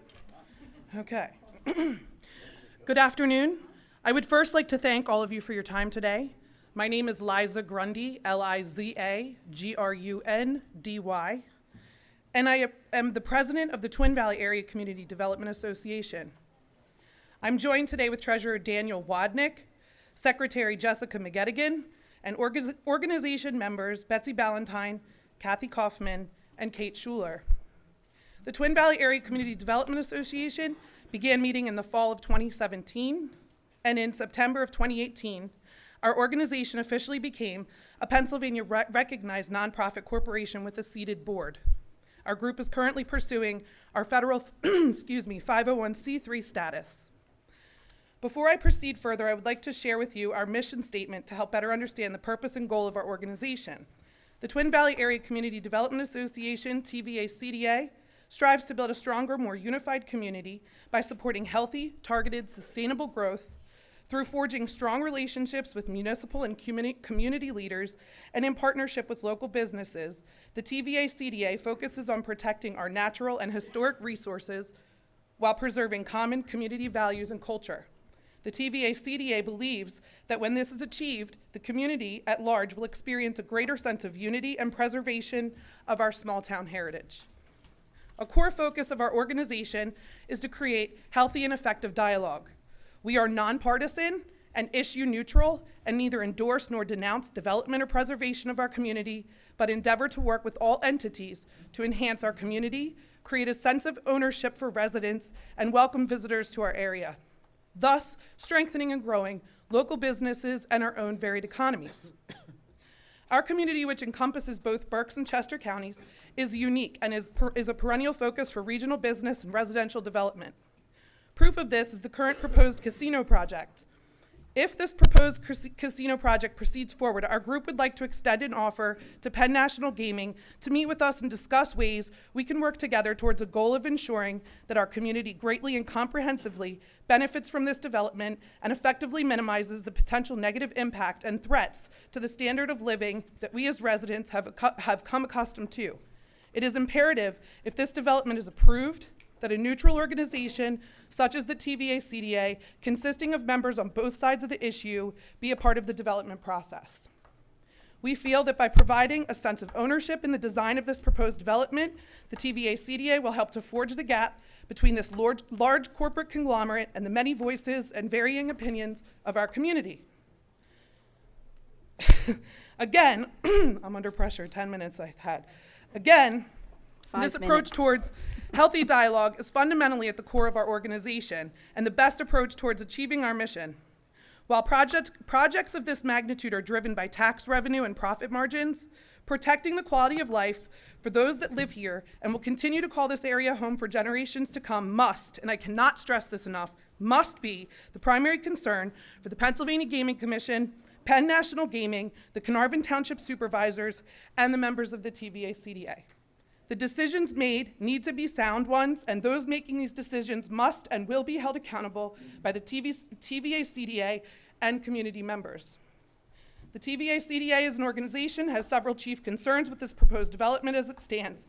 We are hopeful that our township supervisors, along with those representing Penn National Gaming and the members of the Pennsylvania Gaming Commission, will help us gain some clarity on these issues.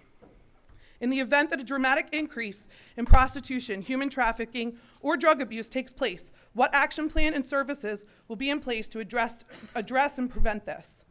What are the planned changes for our local infrastructure to support the enormous increase of traffic that will inevitably occur? Traffic's going to increase on 23 and all of the other arteries. With all due respect, your presentation did not really go into depth on how you plan on supporting all of that. Will our township, finally, what is the exit strategy for this casino if it fails? Will our town be left with yet another vacant building, another eyesore? Will our township be prepared to offset the loss in revenue without inflating our taxes to an unrealistic amount? who, what, and where is a comprehensive Plan B for our community. In conclusion, the TVA-CDA will actively participate in the growth of this community, and the best way to do that is to reach out and partner with local and regional planning experts in addition to developers to see that our Twin Valley area remains the desirable region that it currently is. We want to do this while preserving our rural small town heritage as mentioned in our mission statement. With a healthy community partnership, we know that this can be achieved. Thank you for your time. Thank you.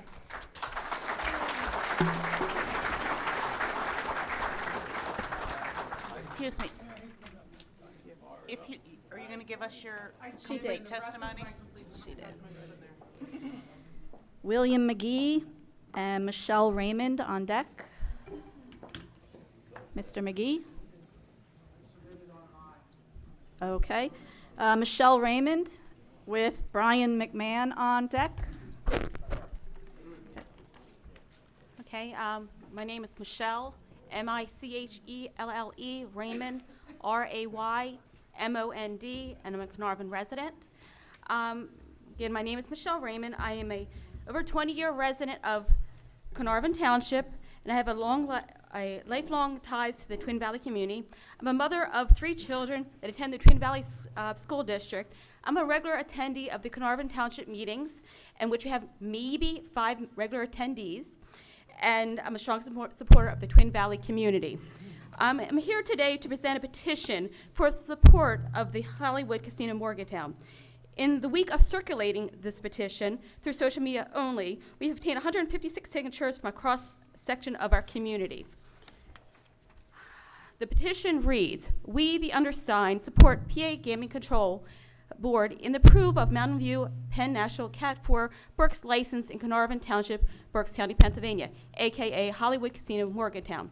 The location of the proposed Hollywood Casino Morgantown, PA Turnpike 176 and Route 10, will be strategic in the growth of our community.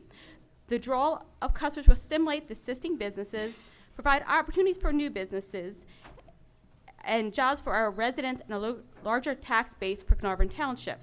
Penn National has a history of being a part of the community in which they reside, thus we are eager to work together."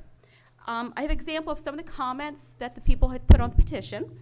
I am a business owner in Elverson. I am looking forward to this, and it will help bring more business to the existing businesses and much needed revenue to the area. Another one, the casino will allow the community to transition from a drive-through community to a community with destination as a destination place that people from out of the community will visit. Not only will it generate over 250 new jobs, but it will also bring in new customers for the local small business in the community. This is just a few. The casino will benefit the community in many more ways that I can fit in this comment section. Another one. I'm aware that the casino wishes to build in the area. There are many surrounding towns that also opted in, along with Carnarvon. If a casino must be built close to where I live, I would like our township to receive the tax revenue. Another one. This says it all. The casino will be a welcome neighbor and partner in a positive community growth. I am very excited about growing Morgantown's economy. This will increase our tax base, bring in jobs, better roads, keep local taxes down. A casino will encourage new businesses, pump life into the wonderful businesses already here. If it doesn't settle in Carnarvon, it will simply move down the road 5 miles to a different township, and once again, we will miss the opportunity as a community. Another one. Brings different things to our area, changes what the town needs, jobs and revenues, what we need, and I hope this gets accepted. Lastly, the casino will be a welcome neighbor and partner in positive community growth. I am very excited about growing Morgantown's economy. This will increase our tax base, bring jobs, better roads, and keep local taxes down. Our casino will encourage new businesses and pump life into the wonderful businesses already here. If it doesn't settle in Carnarvon, it will simply move down the road 5 miles to a different township. Once again, we will miss the opportunity as a community. I thank you for letting us have time to state our point of view. I do have a copy of the petition, a copy of my documentation.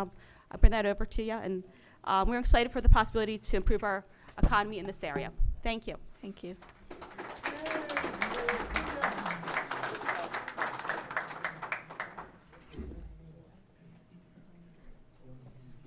Swear you in. Yep.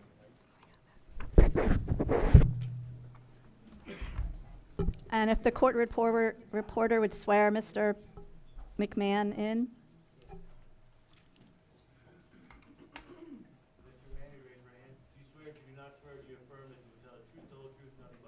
I do. My name is Brian McMahon, and I'm a business representative for Steamfitters Local Union 420, and we have a satellite office right up the road off of 176 in Flying Hills. I represent 300 members that live here in the Berks County area. Our members are steam fitters, pipe welders, and service technicians. This project will put many of them to work. A lot of redundant things that I will read probably.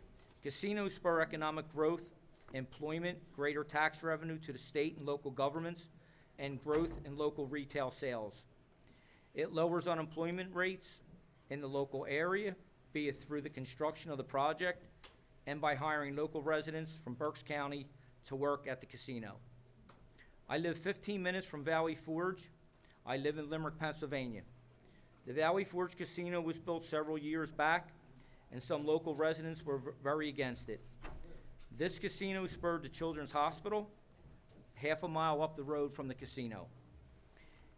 It spurred the Valley Forge Golf Course to turn into a mega retail area, restaurants, and places to live. And from what I understand from reading the local newspaper on a daily basis, which is the Mercury, there is no involving crime, prostitution, or drugs that I ever read in the paper at the Valley Forge Casino. So in closing, I'd like to say that Steamfitters Local Union 420 is in favor of building the casino. Thank you very much. Thank you.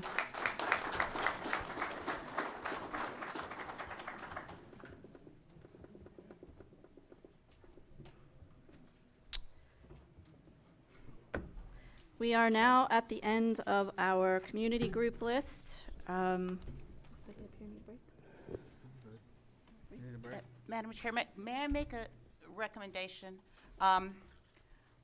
We have 33 people on the individual list. We are here to hear you. You're here and free to take your 5 minutes. But I need a 7th inning stretch. I don't want anyone to leave the room, but can we take 1 minute, and if you need to, stand up before your legs fall asleep, because I did the math and it's about 3 more hours.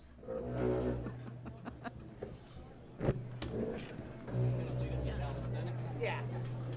Ready? Our chairman.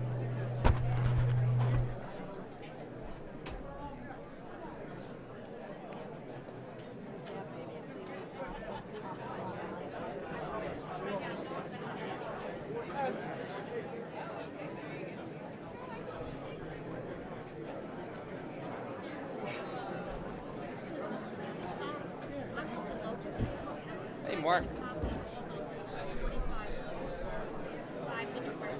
Yeah.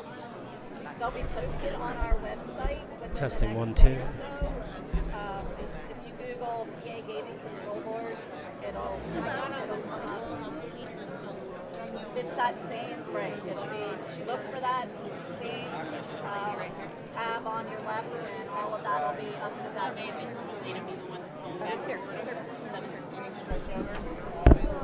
Test. Off.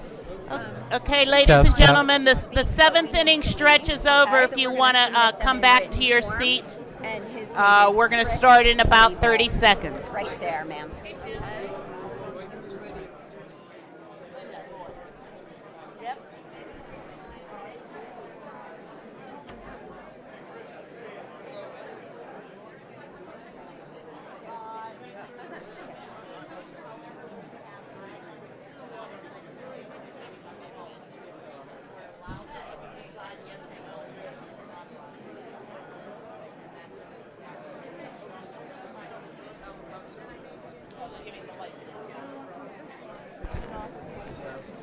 Okay. Saying goodbye Okay. at a funeral is not an event, it's a process. You have to work your way out. Very much so. My mic's not working. You want to do it or you'll need it? Ladies. Richard.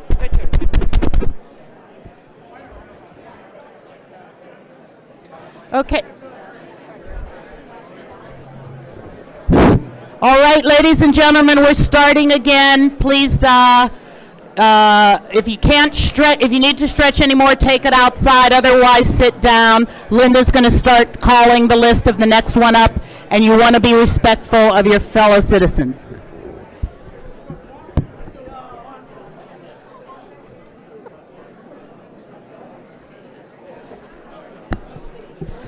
Okay, ladies and gentlemen. Ladies and gentlemen, if you could please resume your seat or your lean against the wall. Hello? Will you please get back to the business? Thank you. We are now on to our individuals that have registered to speak. We now have 31 individuals. I'm going to try to swear you in 2 groups. So will these people, as I call your name, stand up to be sworn in? Francis Loughney, Larry Klauser, Janet Cayley, Victoria Ling, Ted Allen, Michelle King, Samuel Petersheim, Michael Shoup, Tom Hornberger, Joshua Stoltzfus, Dennis Harris, Brian Walls, and Lisa Joy. Don't panic if I did not call your name. You are in the second group. So those are the names I have called. If you could please raise your right hand to be sworn by the court reporter. You swear if you do not swear, do you affirm that you will tell the truth, the whole truth, nothing but the truth? So we have Francis Loughney up and Larry Klauser on deck.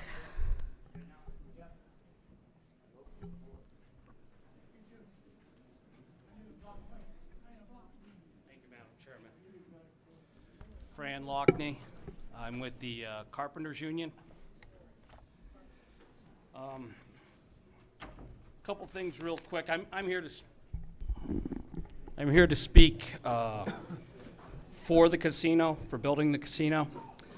Right now, the Sands in Bethlehem, Mohegan Sun, Mount Airy Lodge, Harrah's, Penn Nationals, Hollywood, plus the racetrack, Lucky Lady, Meadows, Parks, Park Isle, Rivers, and Valley Forge, all across the state. One of the things that all of these casinos have in common is they're all economic engines. They're not just about gambling. There are restaurants, there are hotels, there's entertainment. The one casino I have the most experience is with the Sands in Bethlehem. I actually helped build. I brought a copy of this week's Lehigh Valley Business. This is something that's put out by the Chamber. And this is a big article about the Sands and having meetings there, the hotels, all the different entertainment options. And it doesn't even talk about gambling. You know, I just want to make that point that these aren't just gambling establishments. There's so much more. They're going to create a great tax base, a lot of revenue, like the slide said earlier, for your police, your fire, your EMTs. You'll be able to afford parks and infrastructure. Can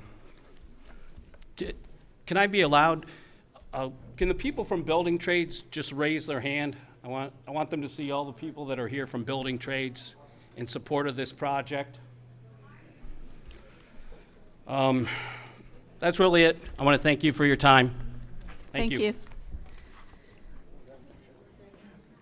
We have Larry Klauser with Janet Cayley on deck.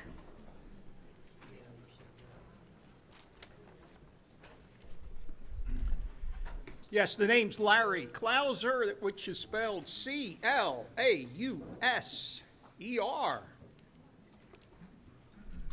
First off, thanks for the privilege to share my thoughts about this mini casino proposal. I believe the plan may already be a done deal. I do realize the state government needs to have revenue to conduct business. However, will such an operation really generate much in the way of revenue or finances? I see it more as a more of a just changing ownership, money from hand to hand, a change of ownership. What most bothers me is the cost to the people that can get ensnared in gambling. What I ask you is the value of an eternal soul.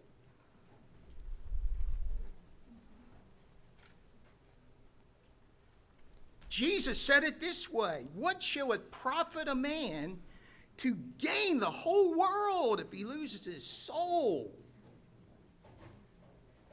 Amen. That's right.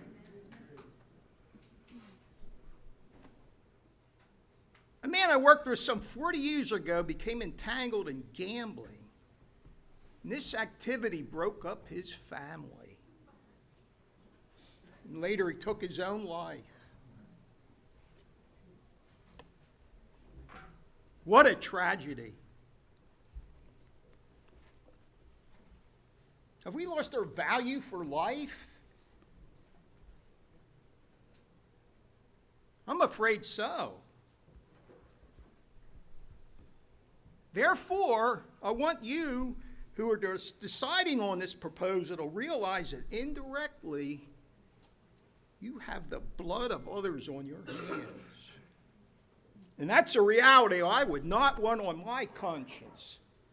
Thus, I ask you to deny this proposal due to the human cost.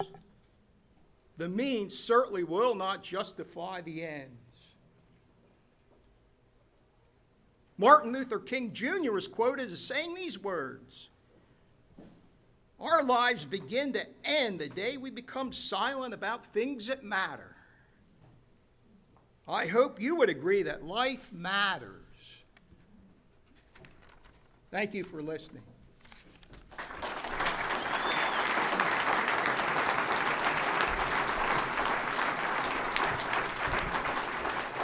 Janet Cayley with Victoria Ling on deck. Good afternoon. My name is Janet Cayley. Cayley spelled C-A-L-E-Y. I'm honored to live here in beautiful Berks, Carnarvon Township on Swamp Road. Although I've traveled in different parts of the world, I consider this place to be one of the most beautiful areas and truly my home. For over half a century, I've fished in its streams, rode dirt bikes in its fields, and swam in its ponds. My husband and I have raised 2 daughters and a son here. My father was born on the edge of Welsh Mountains on Best Road and roamed the woods catching skunks, walking to a one-room schoolhouse, and watching this historic little town growing up. He's now almost 91 years old and has given me his stamp of approval to speak today. I do not consider myself to be a political person, but rather a progressive and visionary thinker who has served on various boards over the course of my life, including the West Nant Mill Recreation Board. I prefer, however, being in my special education classroom, empowering young minds and lives, rather than trying to promote my viewpoints. But because of what I know this place to be and what I believe so passionately, I've chosen to step out of my comfort zone to ask you to please listen today, not just with your ears and business minds, but with your hearts and for the future of not just our little beloved Morgantown, but for all the future generations to come. Who are we in Morgantown? It was March 1957, and right here on Mill Road at the Ralph Hertzler Farm, a relief sale was held. This sale was born from a vision of local pastors to give to the less fortunate. The sale surpassed its financial goals and quickly turned into a tri-county project, drawing 1,000 attendees from numerous states, exceeding its original fundraising goal by a factor of 17. Soon this farm relief sale burst at its seams and needed to be moved to the Twin Slope Market Grounds in Morgantown in 1969. This relief sale caught the attention of the Pennsylvania governor, Milton Schaap, because he and his wife fell in love with the freshly made strawberry pies. He invited the organization to use the Pennsylvania Farm Building to promote this worthy cause. Today, this love your neighbor thinking, called the Pennsylvania Relief Sale, draws thousands of visitors and has donated more than $16.5 million to worldwide relief efforts. This, my friends, is in sharp contrast to the goals of the casino, preying upon the lower income and youth of our communities, raising revenue through a destructive industry to better our communities. I think we can be challenged by the example set by previous generations and leaders in Morgantown to think of constructive ways to raise revenue. As an educator, so many of us work tirelessly to instill in our students values that motivate and challenge them to create a better world. We want them to understand how the impact of their decisions will influence not just themselves, but the world around them. We honor and promote hands-on activities of serving the community. We teach our students that all that glitters isn't gold and to be aware of the deceptions of false advertising and dubious thinking. How many of you have looked deeply into the eyes of young people sitting in your classes or visiting in your homes and felt the deeply rooted hopelessness and pain of children dealing with parents with addictions? It is heart-wrenching. Can we as a community watch the havoc of addictions in our youth and still say the end justifies the means?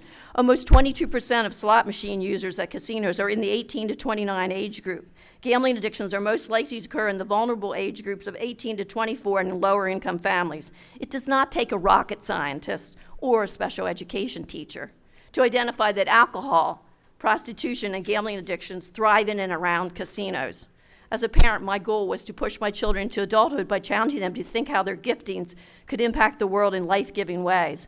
We have just been told of all the job openings available because of the casino being here. A lot of them are short-term, and after perusing the Penn National Gaming jobs openings recently, I did indeed see some higher-level professional positions, tucked far away, of course, from the 24-hour, 7-day-a-week shift work that I suspect the majority of the jobs really are, targeting impressionable college-age students to get quick cash from tip-oriented settings inside a very controlled towards profit environment casino floor without windows and clocks to hyper-focus its victims. Casinos are neither life-giving or sustainable careers. What kind of job is this where workers deal with people literally urinating in their pants because of not wanting to leave the slot machines? New jobs for our community? Is this really the kind of environment and career you want to encourage your children and grandchildren to pursue? I challenge this community to once again draw together as we together today to search and look for more life-giving endeavors that will preserve this peaceful and idyllic community in a respectful and distinguished way to leave behind a legacy of hope and not a Back to the Future Part 2 casino scene. I believe we can.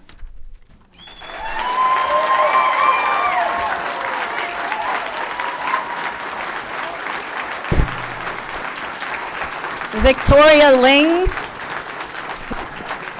with Ted Allen on deck.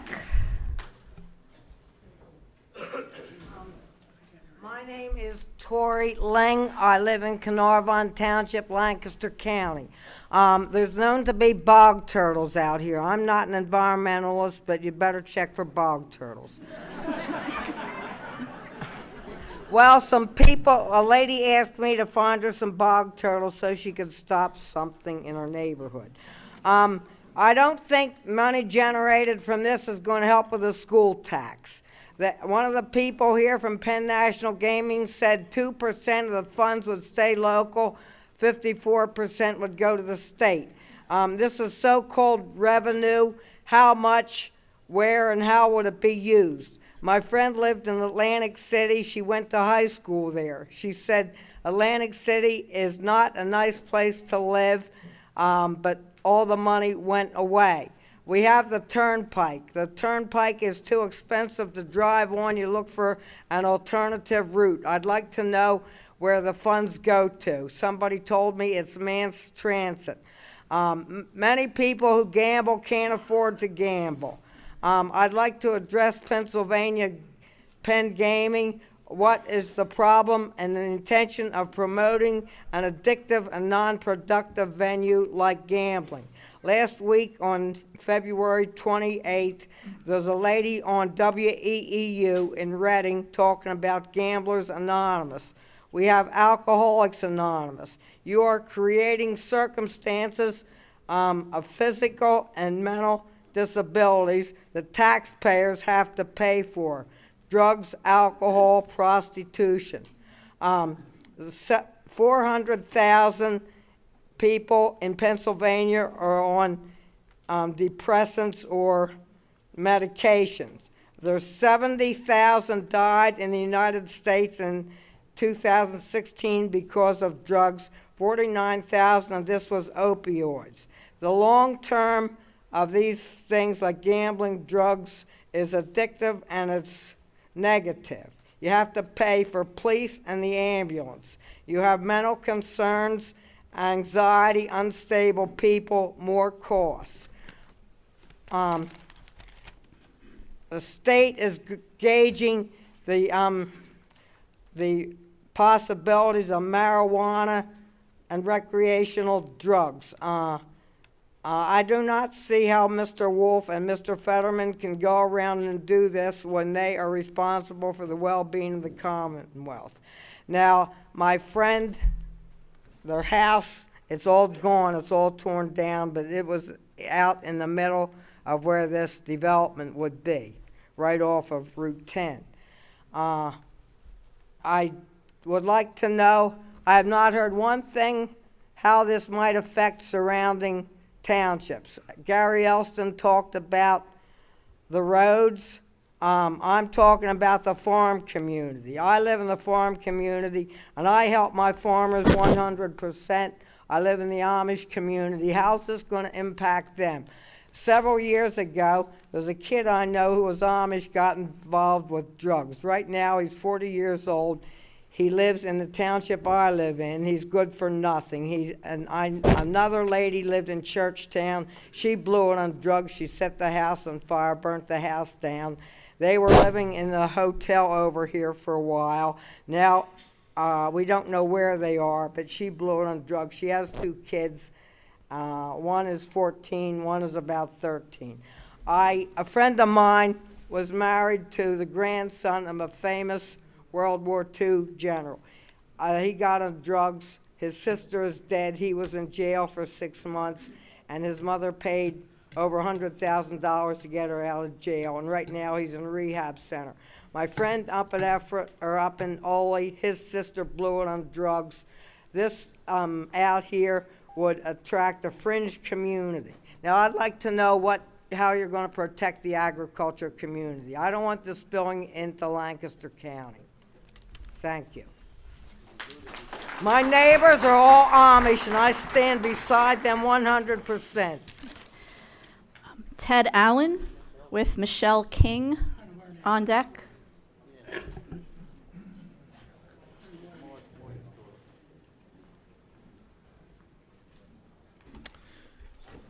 Good afternoon. My name is Ted Allen, T-E-D-A-L-L-A-N.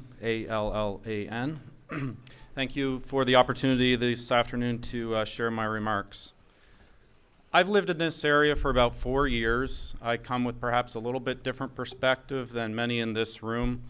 I moved here from the state of Ohio, and I remember when I came to Berks County, the realtor telling me, he said, people in this county have deep roots. And as my wife and I were thinking about a place to stay, we met with 2 men here locally in the area, and one of the things that stuck with me to this day is they said, you know, this is a community where people know each other on a first-name basis. It's a deeply conservative community with many Christians. They said it's not uncommon in local restaurants to see people giving thanks for their food to Almighty God. And those things resonated with me. And as a father, as a husband, those were deeply important to me. I'm deeply concerned about the impact that this casino would have on our community. The things that caused me to move here and choose Morgantown as a place to live and raise my family are now in jeopardy. I have family and friends who were considering moving here, and I can tell you that this changes everything. And if I had to do this over, I would not choose to live in this community had I known that this casino may come here. I would choose a place further away. My children attend a local school, for which I'm extremely grateful, Conestoga Christian School. But I have deep concerns that the impact this casino will have. This is a small community, and you know the size of this casino is going to have significant impacts. We've heard much of the economic benefits that this casino would bring. However, I refer to a study that the National Gambling the commission report at federal level that they did in 1999 studying the impacts of casinos, and I quote, they said the central issue is not whether the economic benefits are worth it, but rather the social impacts that arise with respect to casinos. And I can tell you that they are simply not worth it. You know, the negative social impacts will affect this community. It will bring in crime. It'll impact the family in negative ways with respect to divorce, bankruptcies, It will promote addiction. This casino, or casinos in general, typically tend to focus on that 2% of the population that comes in but generate the most revenue for this casino. They prey on those types of people. Very negative from a social impact standpoint. I'm certainly all for economic growth. I recognize that this area needs that. However, it's not on the backbones of those who cannot afford it. And nor is it on the backbones of anybody, quite frankly, who would contribute in this manner. As the Holy Scriptures say, the love of money is the root of all evil. The Bible teaches that those who covet after it will pierce themselves through with many sorrows. And I fear that there will be many who will be pierced through with many sorrows here in this local area as a result of this comes. We've heard here today that they promote diversity and want to hire people that reflect our community. But what I clearly heard here today, again, having only lived here for 4 years, is that this does not reflect the morals and the values of this community.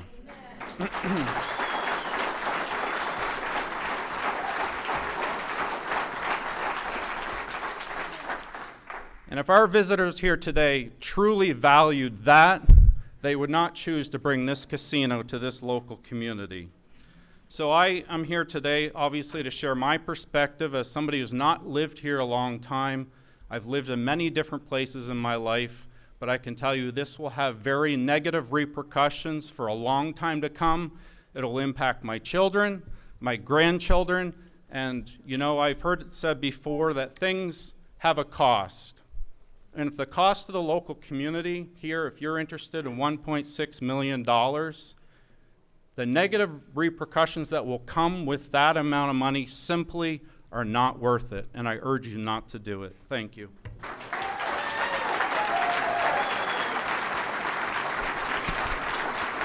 Michelle King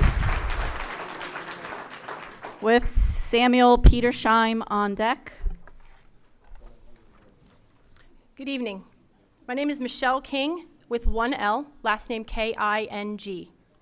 I live in Morgantown, Pennsylvania, Honeybrook Township, and I will be speaking tonight on behalf of those who reside in not just Carnarvon Township, Berks County, but all the surrounding Twin Valley communities, which includes Carnarvon and Robeson Townships, New Morgan Borough in Berks County, in Chester County, West Nantmeal, Honeybrook Townships, Honeybrook, and Elverson boroughs, as stated in the signed petitions that I will present to you at the end of my time tonight. I am a wife, a mother, and I spent the last 30 years of my life working with families and children in our community through local churches and the local school districts and private schools in our sector. As I proceed, please know when I refer to we or community, I am referring to those signees and the 7 municipalities that make up the Twin Valley School District and any other municipalities represented by the signees of the petition, with the exception of the 14 people who signed in favor of the casino. Before I begin, I'd like to thank you, Gaming Commission, for being here this evening. Representatives from Penn National Gaming, we appreciate you coming to our community to hear what we have to say tonight. The Township Supervisors, we appreciate the leadership that you give to this community, and we just ask that you hear our hearts as well. To those previous speakers and those yet to speak, to the residents and the community and the media who have attended tonight, I thank you for your time and your investment in our community. This particular petition was created and launched on February 19th after a local meeting on February 17th in response to the January 30th announcement of tonight's hearing. It states 3 main concerns for our community. A casino will target the most vulnerable of both our Twin Valley residents and those in our neighboring rural communities, create a burden on our local municipalities to provide the infrastructure needed, and hinder future development as consistent with the values of our residents. I believe many tonight have already already addressed many of those concerns. For a casino to succeed, it is a known fact that the community must embrace it. In just 13 short days, we have collected over 1,000 signatures from people who currently live, have lived, are considering living, work, or do business in our community. All 7 municipalities represented. As of this morning, after factoring out any duplicates and those 14 in favor, there are a total of 1,029 signatures opposed to a casino anywhere in our communities.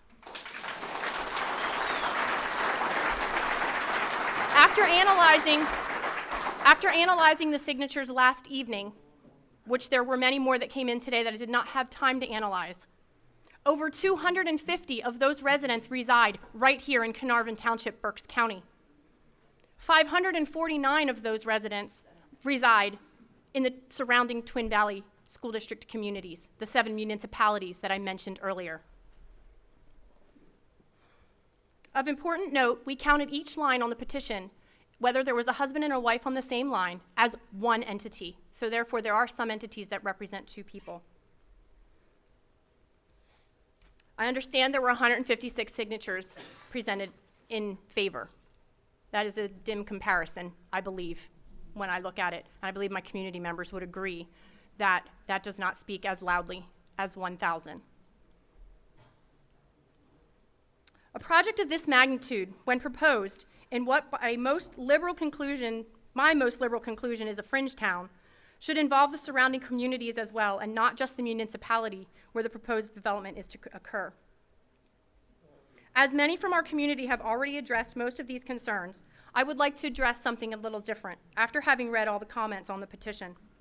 The residents are concerned about the impact this will have on the change in our community in a way that does not embrace who we truly are, as well as the concern for where the revenue will come from. Let's call this revenue what it truly is. It is loss. The revenue promised to Carnarvon Township of 1% and 2% is only from table games and slots. Our community does not wish to grow economically based on the losses of others. Oh my gracious. We are not an urban area nor a suburban area, which is where casinos typically grow and thrive.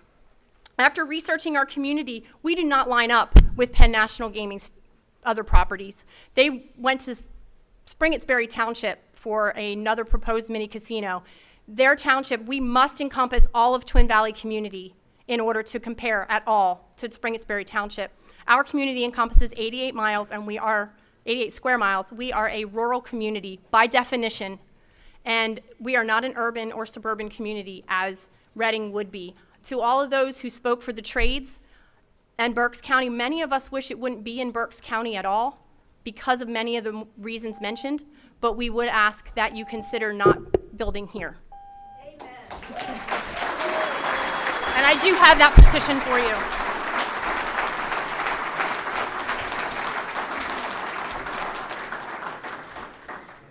We have Samuel Petersheim and Michael Shoup on deck.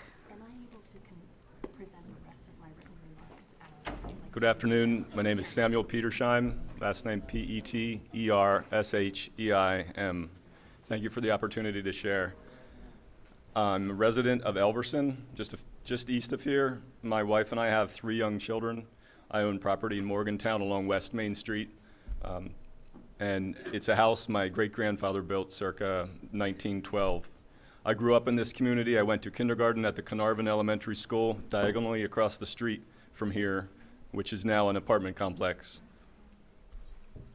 I attended private and public schools here. My father, who is now 90 years old, also grew up in this community, attending a one-room schoolhouse on Best Road and later at Carnarvon High School, the same school I went to in kindergarten.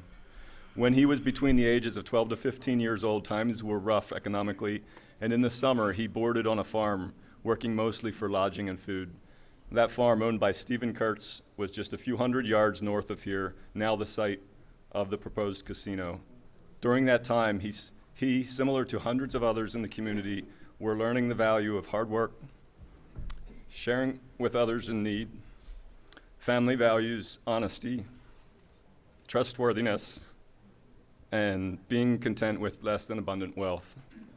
That house and barn are long gone now, largely forgotten. However, what have not been forgotten in this community are the ethics and values. We've long been a community, a sharing community, looking out for others in need.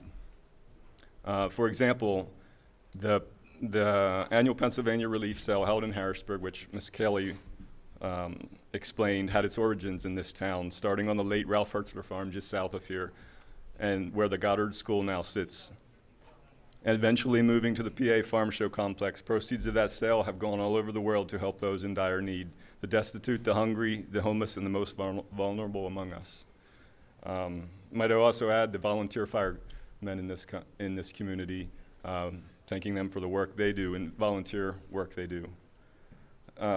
From its origins, this community has always been hardworking and industrious, producing many products like charcoal to fuel the old lime kiln furnaces, grains to feed hungry mouths, dairy products, produce, fruits, and more recently, iron ore, truck bodies, fertilizer spreaders, titanium ingots, vinyl windows, and more.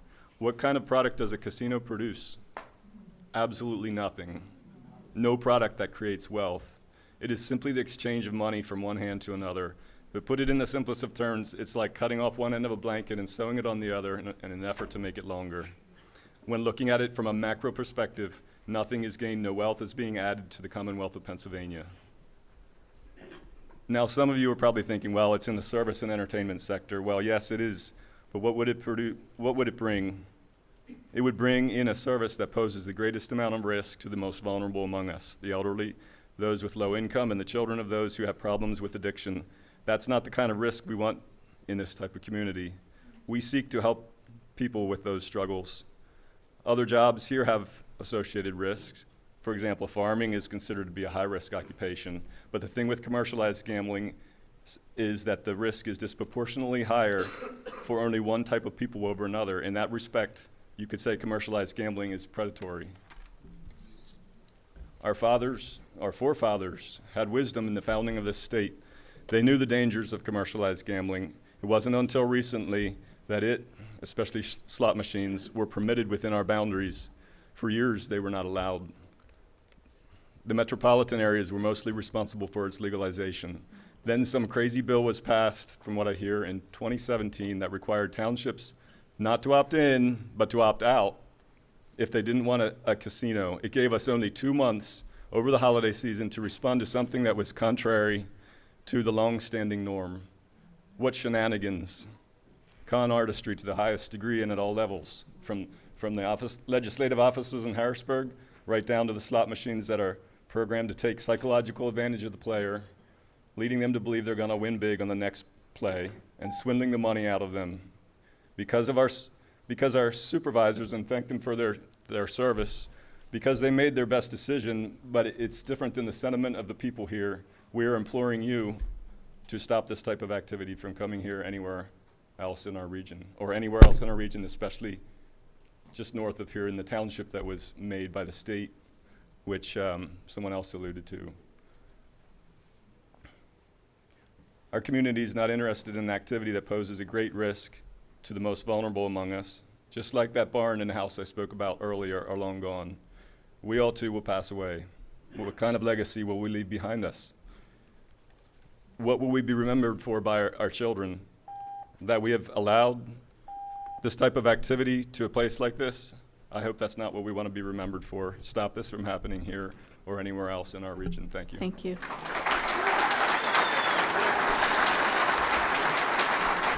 Michael Shoup and Tom Hornberger on deck. Michael Shoup, but you can say Shoup. S-H-O-U-P. Thank you for allowing us to speak. Gentlemen, thank you for the presentation you gave. Boy, what a pipe dream. Reality, though, when people come to your casinos, you don't build them to give money away. You build them to take money to make money. And the other thing is that traffic is not going to only come from the turnpike in 176. Come on, gentlemen. As a former township supervisor of Carnarvon, Lancaster, the adjoining township, where's the negative impacts? Everything was positive that you guys showed us. Shame on you. Yeah. Hold on.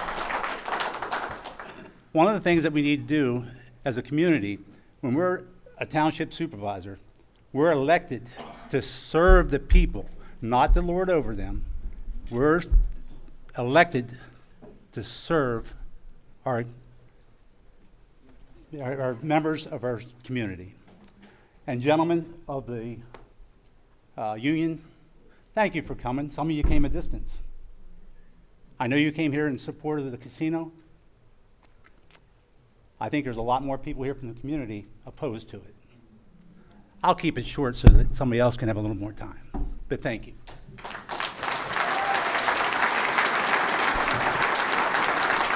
Tom Hornberger. Tom Hornberger. How about Joshua Stoltzfus?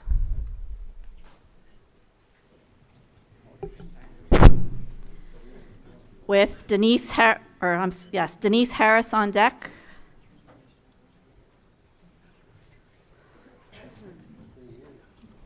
Hi, I'm Josh Stoltzfus. That's Stoltzfus. I am here as a member of the local water authority, although I'm not representing the water authority. But I just want to make note that we have spent significant amount of money in infrastructure improvements over the last few years.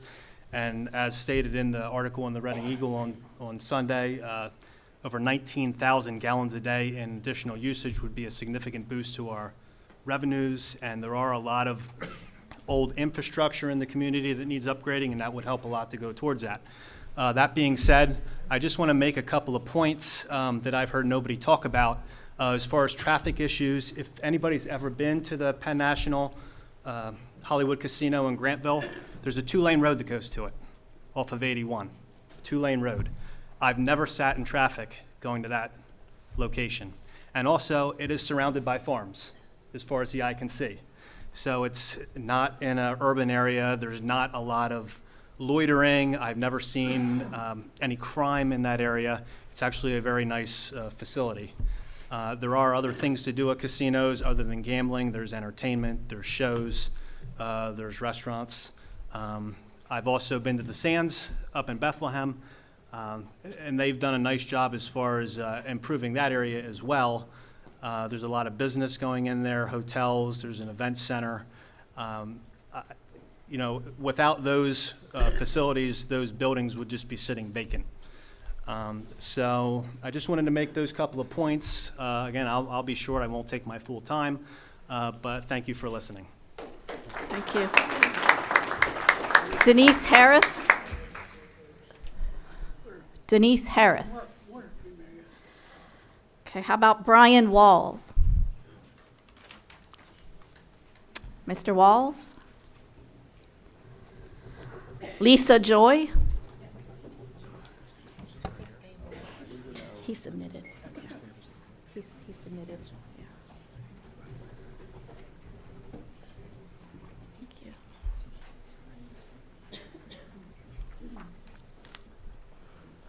My name is Lisa Joy, Lisajoye. I live on Willow Glen Road, Carnarvon Township, Berks County. Thank you for the opportunity to speak today. I am not in favor of a casino in our community. I have many concerns, but I will address only 3 of them. First, there are people that I love and care about, both family and friends in my community, that are struggling. For some of these family and friends, the family unit has fallen apart or is falling apart. For some, there is a struggle with mental illness. For others of these people I care about, addictive behaviors are already present, and a casino would only tap into these addictive behaviors. The byproducts of a casino, such as gambling addiction, breakdown of the family, and potential increase in crime, do not build up my community or the people about which I care. My second concern is the relationship between casinos and human trafficking. To be clear, I am not saying that casinos cooperate with traffickers. However, there is a cause and effect that needs to be seriously considered. A casino can provide an atmosphere conducive to human trafficking. Traffickers use casinos as a base to sell human beings for sex. Trafficking victims, most of whom are women and girls, deserve our protection. I do not want my community, through a casino, to have any part in providing an operating base for the sexual exploitation of trafficking victims. Finally, a casino does not fit with Morgantown or the surrounding communities because it does not represent who we are. We are a community of hardworking people. We are a community filled with people that care about our families and care about our neighbors. This community has many people of faith and great churches. As I drive throughout the area, I see successful small businesses, reliable family-owned businesses, manufacturing companies, and family farms. A casino should not be a part of our landscape because it does not fit in with us. Thank you for your time.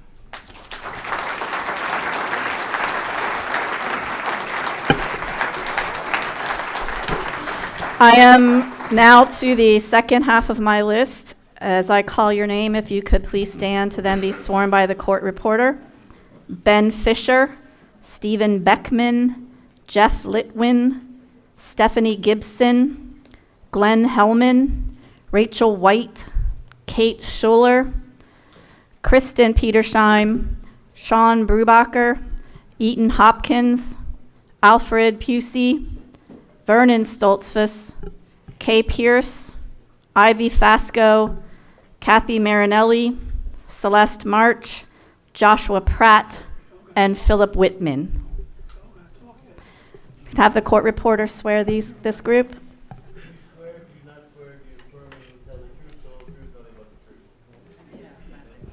We'll start with Ben Fisher with Steve Beckman on deck.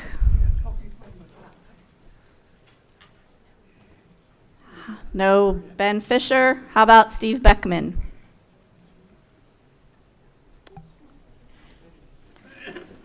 With Jeffrey Litwin on deck.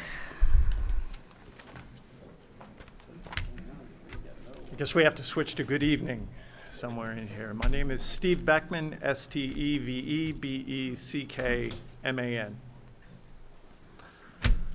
Ladies and gentlemen, thank you.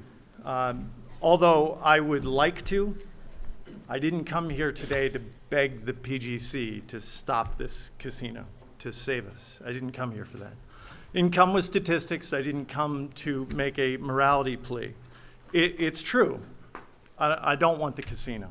That is true. And I suspect, as we've seen in some of the numbers today, I suspect a properly inclusive poll of our area would support that the vast majority don't want it here.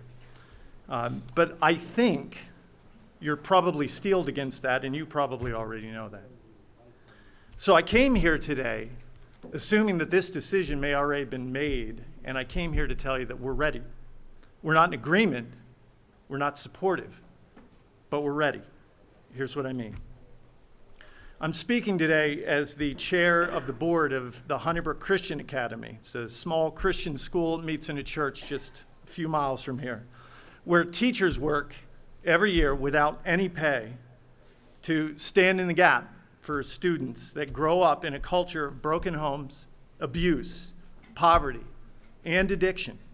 All the very things that are going to follow your casino into this community.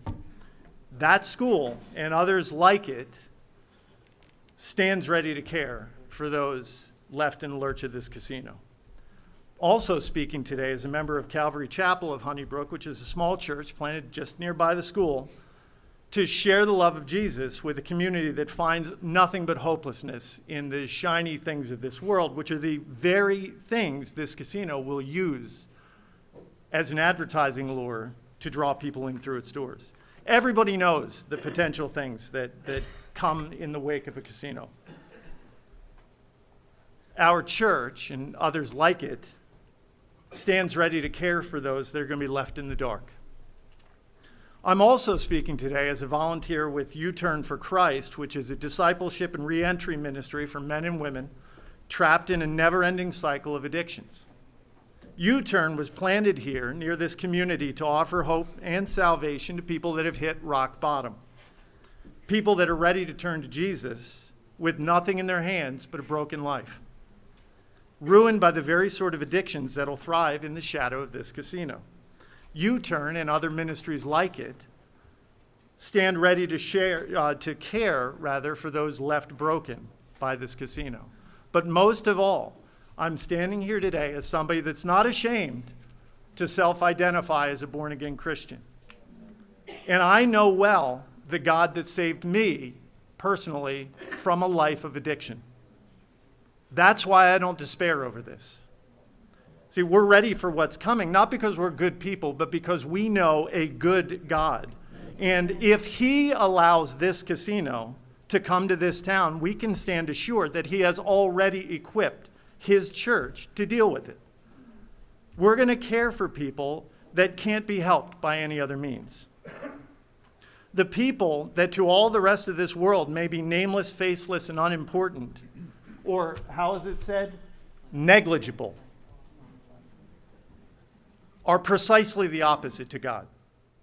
See, and if he allows Penn National to plant this casino in our backyard, it's because he wants to use it to save the people upon which this casino will prey.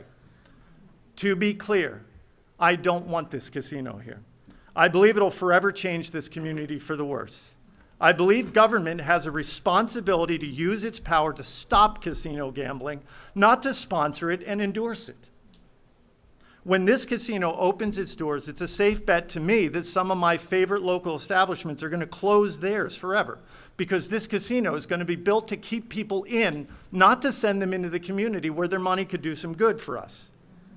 We're going to see our local eateries and shops replaced by pawn shops and massage parlors.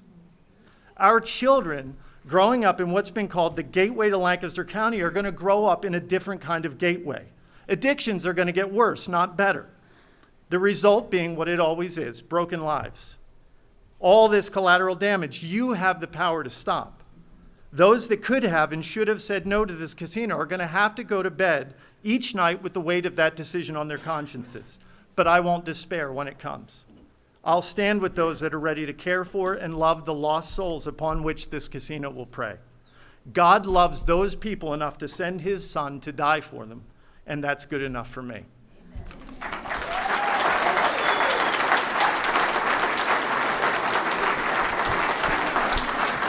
Jeff Litwin with Stephanie Gibson on deck. My name's Jeff Litwin, Geoffrey, Litwin, Litwin. I'm a proud member and officer of IBW Local 743. I've been involved in the community by volunteering in this area as a coach, Greater Governor Mifflin League member, Reading United Labor Council, and chair of the City of Reading Electrical Board. I have lived in this county my entire life and have been working in the construction industry for 30 years.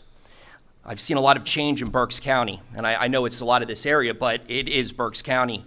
We have had a lot of lost good large companies with great paying jobs, and I see Berks County as a positive county without much growth.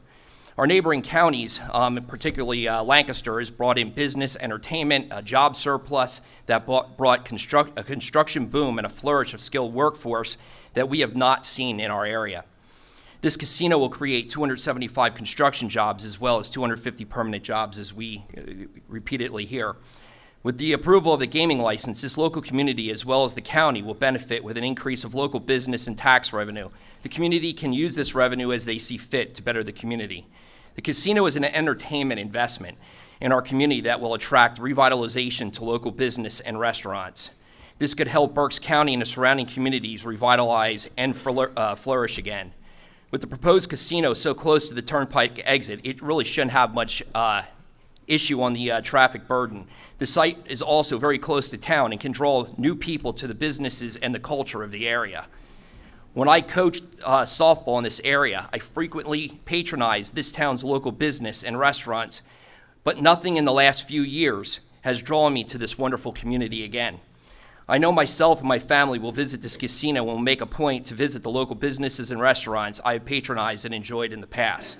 I support the gaming license in this casino project, but on a side note, hearing what everybody's saying, not everybody that's going to visit this casino is terrible. Drug addiction, gambling addiction, anything like that.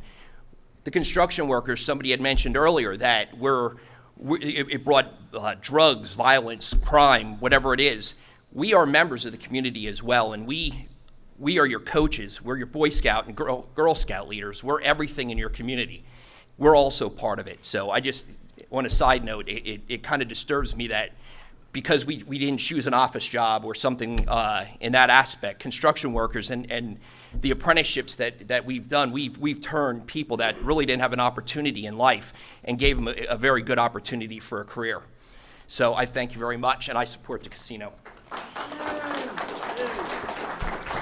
Stephanie Gibson with Glenn Hellman on deck.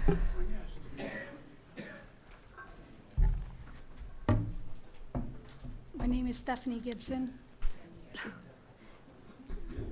There you go. My name is Stephanie Gibson, StephanieGibson. I'm a mom. Simple as that. I'm here today to voice my opposition to the planning of the Penn National Casino in Morgantown, PA, Carnarvon Township. I am a longtime resident of this community. I've lived in the same house in Elverson Borough, Carnarvon Township, since 1994. My husband and I decided to settle here for the small town feel and its sense of community and fellowship. We have so far raised all 4 of our children here in this quaint little community. I have some genuine concerns for this proposed casino at Penn National Casino and its location. Being a mother of 4, it's my job to protect and to see safely my kids. That's my priority. I have big concerns as to the changes that will come to the safety of our children, elderly, and our quaint little community as a whole. This is not fear-mongering. This is simply a fact that the casino being built in any area will bring higher crime rates, which means, I'm sorry, this is simply a fact that the casino being built in any area will bring higher crime rates, which will probably bring desperate, shady people along with it. Being part of a community is quaint. This quaint means we look for one another. We look forward to being together. We know one another. We know just about everyone. It's maybe not their names all the time, but we definitely recognize their faces. We will no longer have that sense of safety or community tightness with so many strangers or transients passing through. I have some questions for the Carnarvon board. What if? What if something negative does happen? Do we have guarantees from Penn National?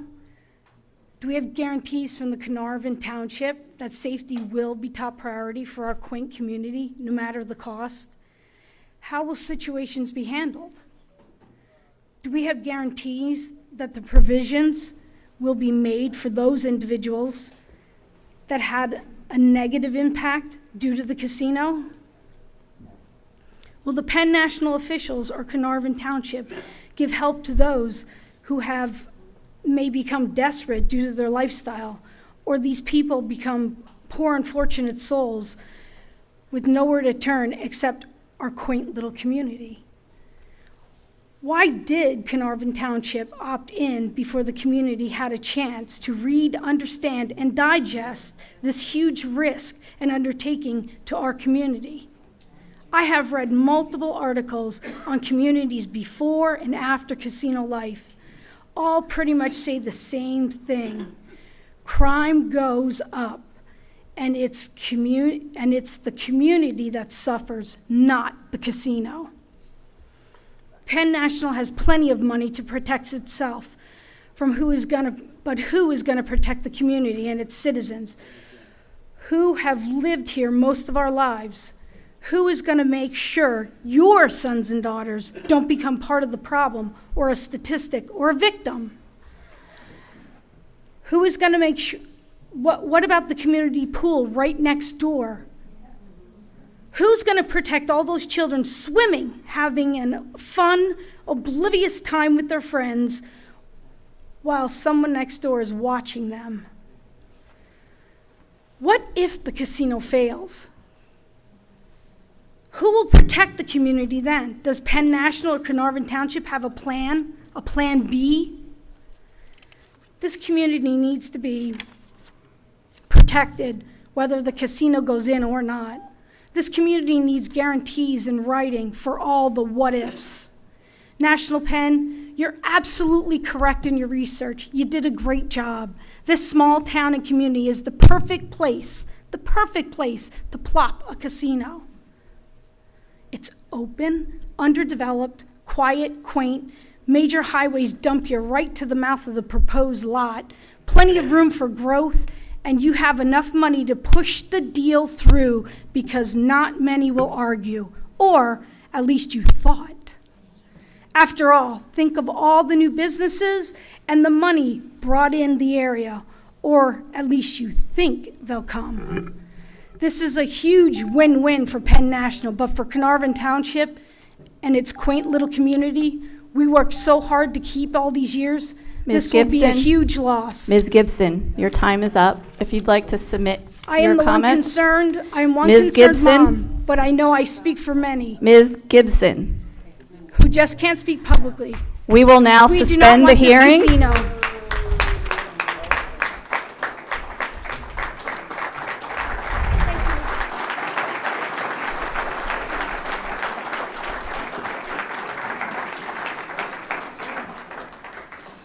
Glenn Hellman.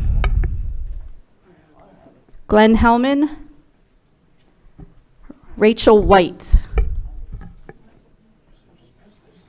With Kate Schuler on deck.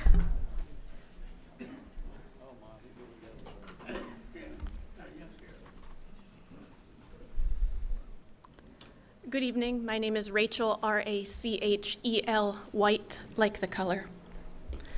I currently reside in Cochranville, Pennsylvania, but until 4 years ago, I lived in Elverson. I grew up there. I've been a part of this community my entire life, as a student, as a teacher, as a church member. This area will forever be my home, and for that reason, I felt compelled to speak at this hearing, and I thank you for allowing me to do so.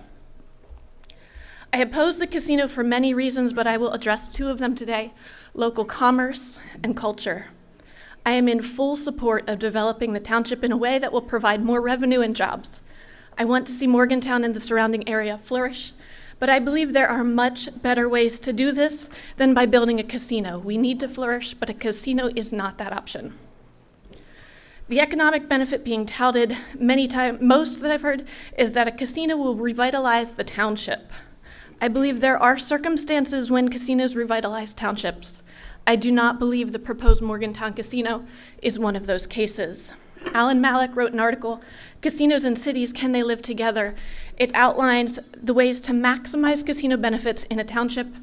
And of the worst case scenario, he says putting a casino on an unused site outside a city center near an interstate highway exit may minimize traffic and crime effects on the city, but at the cost of essentially eliminating the possibility of positive economic spin-off effects.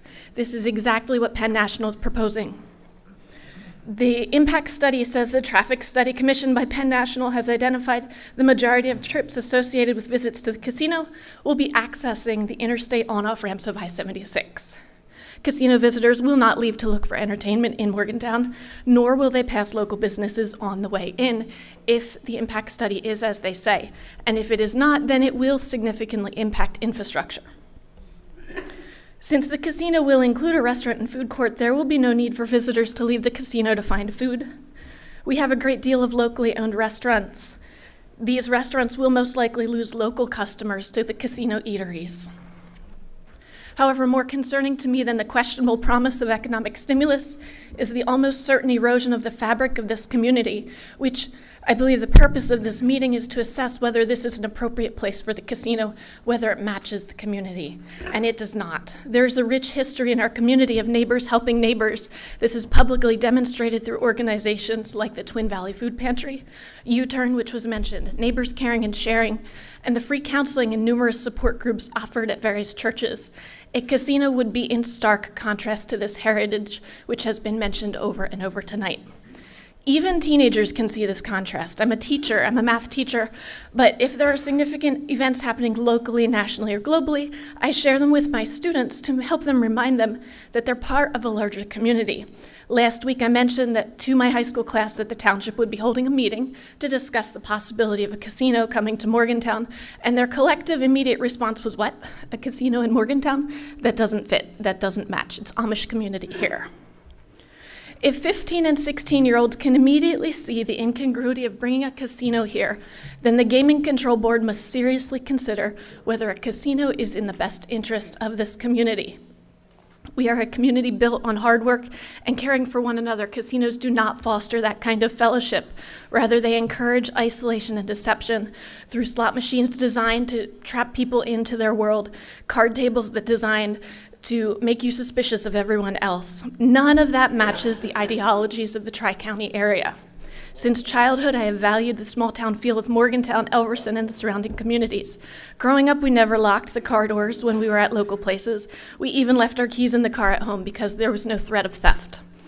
Though this area has seen tremendous population growth since I was a child, it is still a safe place, and I agree with the statement on Carnarvon Township's website that the township is a highly desirable location for families with children, but gambling addiction destroys families.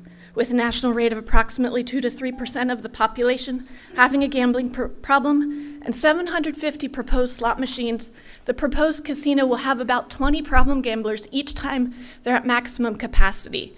Considering that addictions of each of these people affect spouses, children, parents, and others, we are talking about hundreds and over the course of time, thousands of people whose lives will be irreparably damaged by our supposed attempt to better the community. This is not the Morgantown I have known and loved, and it's not the direction I and many others here want to see the community take. I appeal to the Pennsylvania Gaming Control Board to deny the application to build a casino in Carnarvon Township and the surrounding communities, and I implore the Board of Supervisors of Carnarvon Township to be more creative than taking the get-rich-quick route of earning revenue that will have no long-lasting social benefit.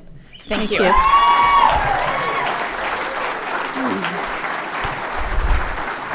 Kate Schuler with Kristen Petersheim on deck. Hi, good evening.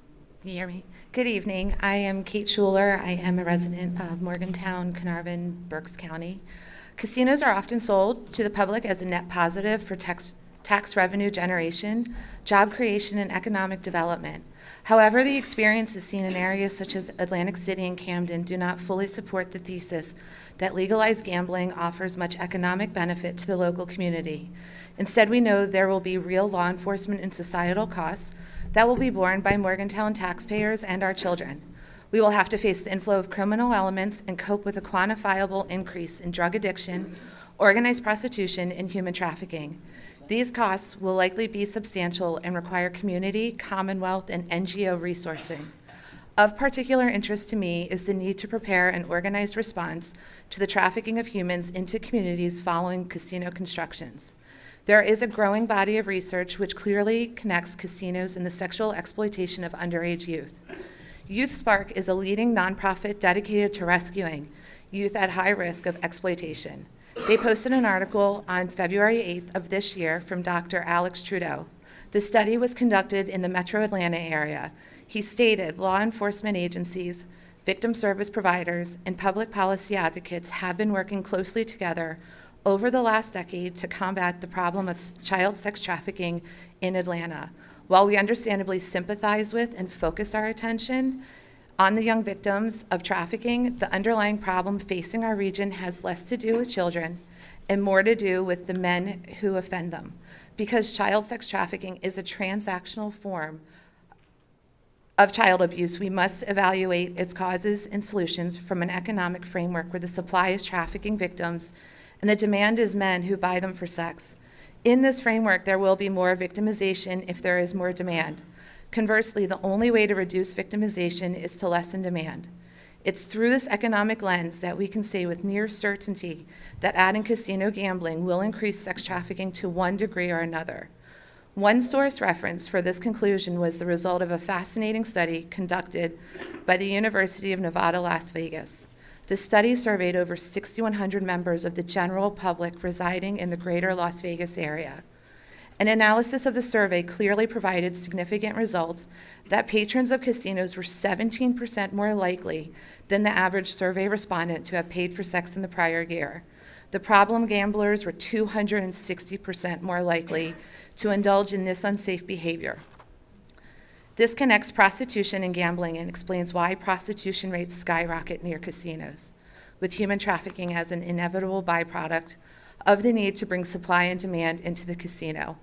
Per Dr. Trudeau, though it was not the study's primary aim, the researchers nonetheless documented trafficked children obtaining customers directly from nearby casino. Love 146 is a leading human trafficking victim rescue organization. This is just one of the organizations I, along with others, will insist our area utilizes for educating the community. if a casino is built here. One of their key missions involves training hospitality staff in casinos and hotels on how to identify and report suspected trafficking victims. They have stated, human trafficking has increasingly gained our attention over the last few years as perhaps the most important human rights issue of our time. Often we envision trafficking happening in the developing world, but not here in the United States. In 2016, the National Human Trafficking Hotline received over 26,000 calls of suspected incidents of human trafficking. Traffickers often market their victim on the internet and sometimes use unwitting casinos and hotels as places of exploitation. Casinos and hotels are also used as a home base for traffickers to post online ads for in-calls using the hotel room or casinos as the meeting place for the trafficked minor and the buyer of sex. I and many other residents have asked questions and voiced concerns regarding the plans for this casino. Our local elected officials have remained silent before and after they opted into being a location. If this is built in Morgantown or in our surrounding area, we will be watching closely, asking questions and demanding very specific plans on how Penn National, state, and local officials will handle the inevitable rise in negative elements, which will come to our area. The House always wins, but at what cost? Our community should not pay the price if this proposed casino is built and fails. Thank you.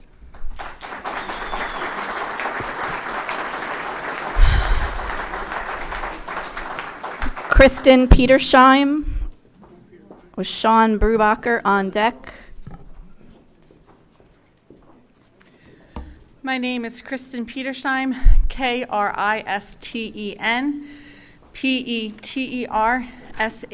Petershheim. My name is Kristen sorry, as I said. I was born and raised in Morgantown, Carnarvon, Lancaster. My husband grew up 5 miles away on the other side of Carnarvon Berks in Elverson, West Nantmeal Township. And that's where we currently reside with our children. I am opposed to the proposed mini casino in Morgantown, though I admit I find it very hard to call it mini, considering the size of the proposed building and the amount of gambling that will be allowed there. As you may know, and I hope you do know, this is a town split between counties. And as I'm sure you're also aware, townships and other jurisdictions in Pennsylvania were given a very brief time frame, just under 2 months, to opt out of being a casino location. In spite of this, and it being over Thanksgiving and Christmas, the entire county of Lancaster managed to opt out. That is extraordinary. And what is done in response to that? They just sneak right over the Lancaster County line, pick a town that's even partially located in Lancaster County, and plop a casino. It's my understanding that the state cares so much about the interests of existing casinos that they will allow them to block any new casinos that being built within 25 miles. But what about the interests of Pennsylvania's townships and boroughs? Does the state care about our interests in not having a casino within 25 miles? If it's too much for us to receive equal consideration under the law, could we have a 10-mile radius? Perhaps we could get just 1/5 of the consideration that existing casinos receive. Could we have a 5-mile radius? Could we even have just 5,000 feet? On Penn National's webpage for, quote, responsible gambling, end quote, they discuss many risks associated with gambling, and for the sake of time, I will address only one of those here today. Unattended minors. What Penn National is selling is so addictive that apparently some parents will just leave their children in the car for who knows how long while they go inside to get their fix.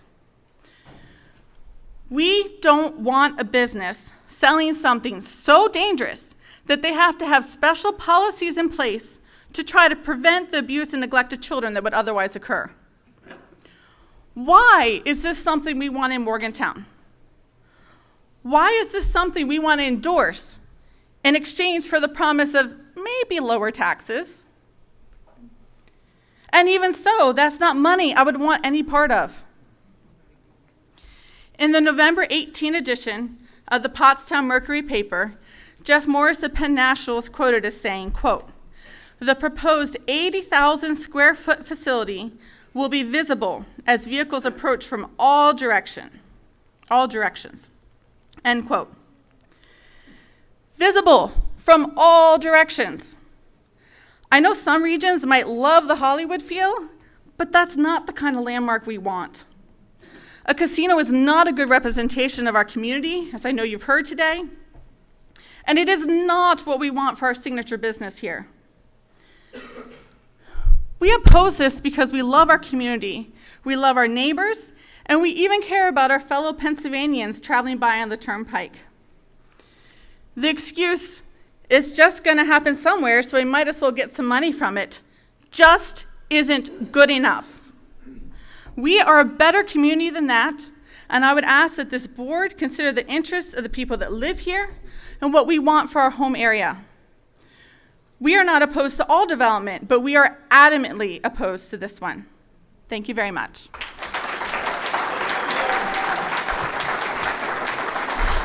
Thank you. Sean Brubacher. Sean Brubacher. Eaton Hopkins. Eaton Hopkins. Alfred Pusey. With Alfred Pusey on deck.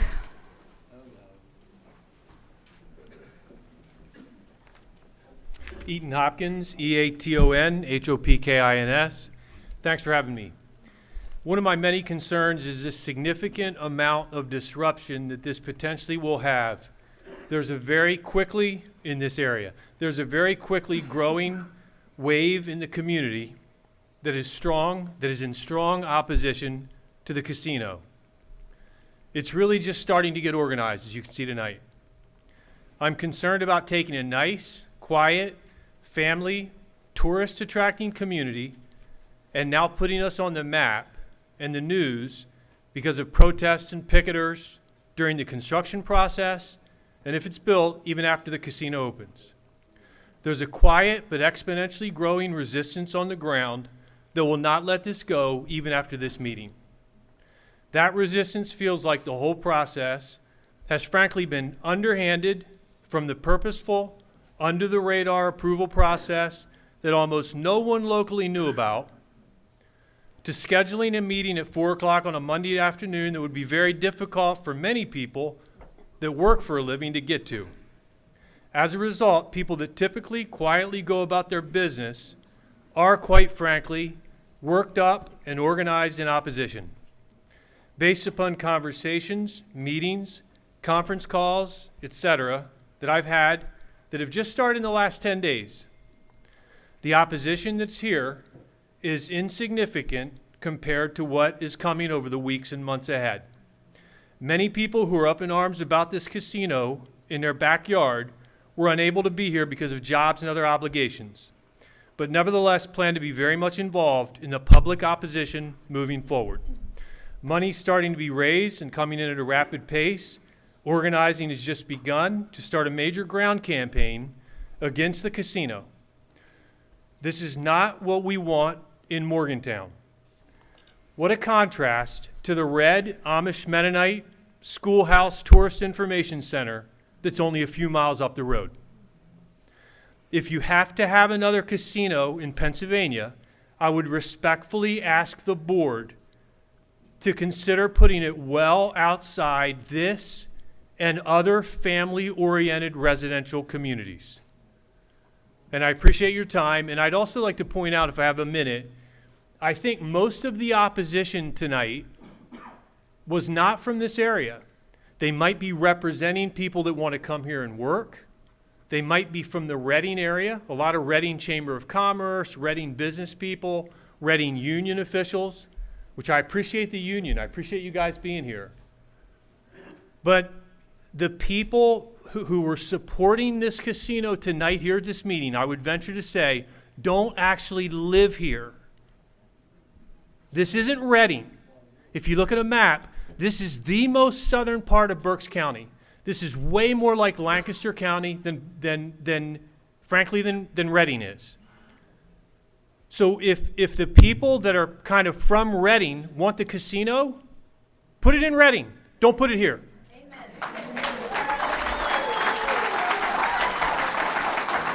This is not what these people are about. And I'll finish by saying this with respect. I appreciate you guys' time. I appreciate you being here.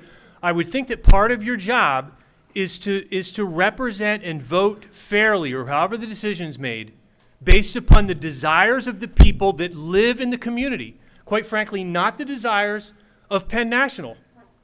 And I'm a businessman. I appreciate business. I'm a capitalist. But I would think your position is to represent the people in this community. I would venture to say, in fact, I'd put a lot of money on it, if I was a gambling man, if you put this to a vote. In fact, put it to a vote. That's the fairest way. Put it to a vote. If you put it to a vote, I can almost guarantee you this would go down maybe 80-20, 80 opposed, 24, maybe 90-10. But I can almost guarantee you this would go down in an overwhelming majority. So if you want to be a fair control board, which I know you are, because otherwise you wouldn't be here tonight, I would respectfully ask you to take into consideration the people that live in the community and the majority that don't want this to be here. And I appreciate your time. Thank you.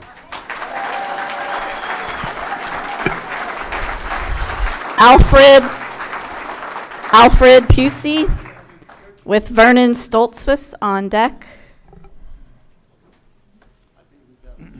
My name is Alfred, P-U-S-E-Y, Pusey, and I want to say thank you for allowing us to speak. PA Gaming Control Board, and thank everyone for being here. And it's addressed mainly to our neighbors, fellow citizens, and the supervisors of the Carnarvon Township. A few years ago, my wife was real excited because the Cracker Barrel restaurant had requested building a restaurant in this area, and I don't know if it was at the same site, but they were turned down because there wasn't adequate water and sewage uses. What Mr. Solfus just said that the water treatment plant was in good shape. What changed? I don't know. Regardless of that, Cracker Barrel restaurant opposed to a casino, that's a pretty big loss.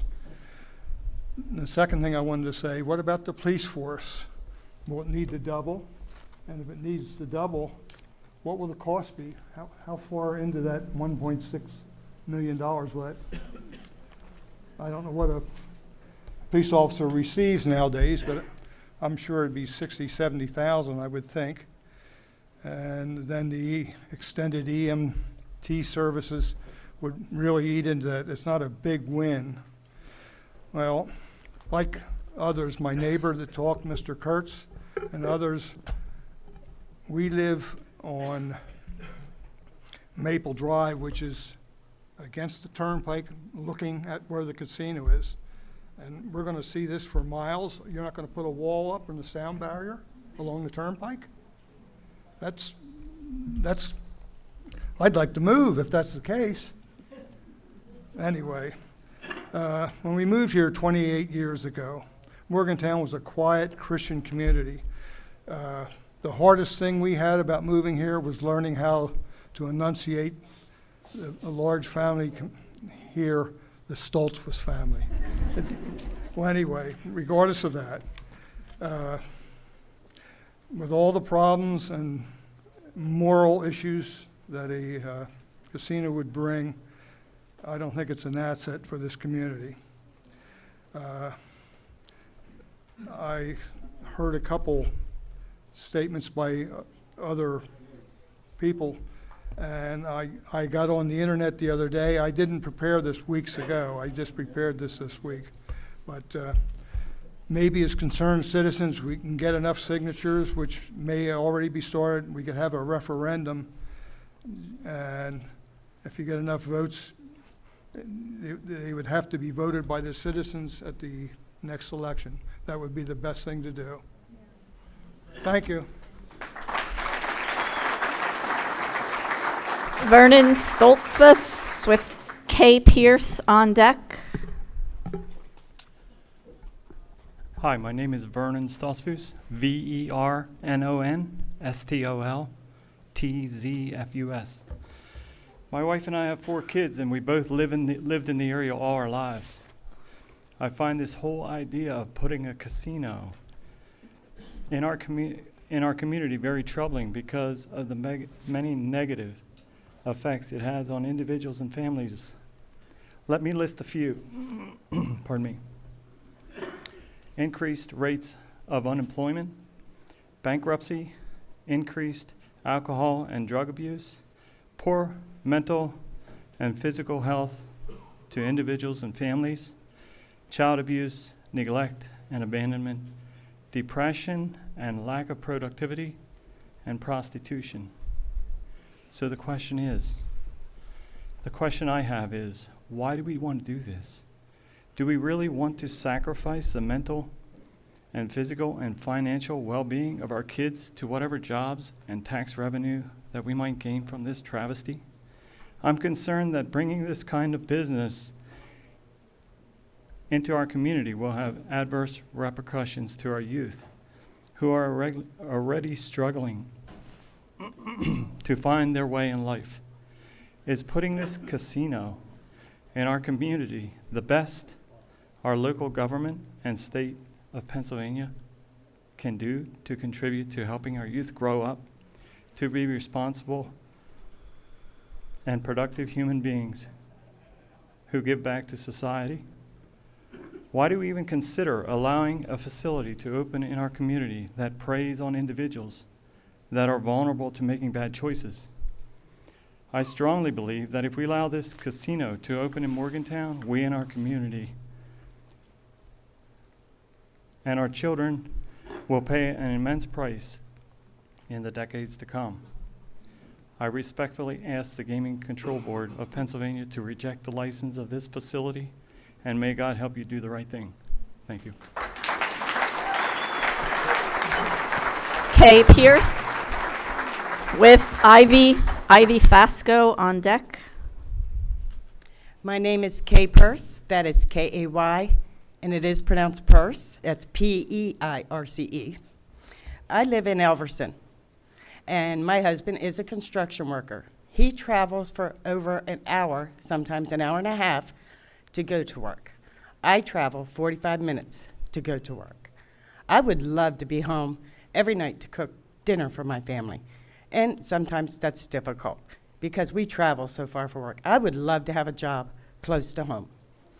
Now, I have family that live close to the Grantville location, very close. They see no signs of prostitution or drug dealing or human trafficking in their area. There's no reports on their news channels about any of those issues.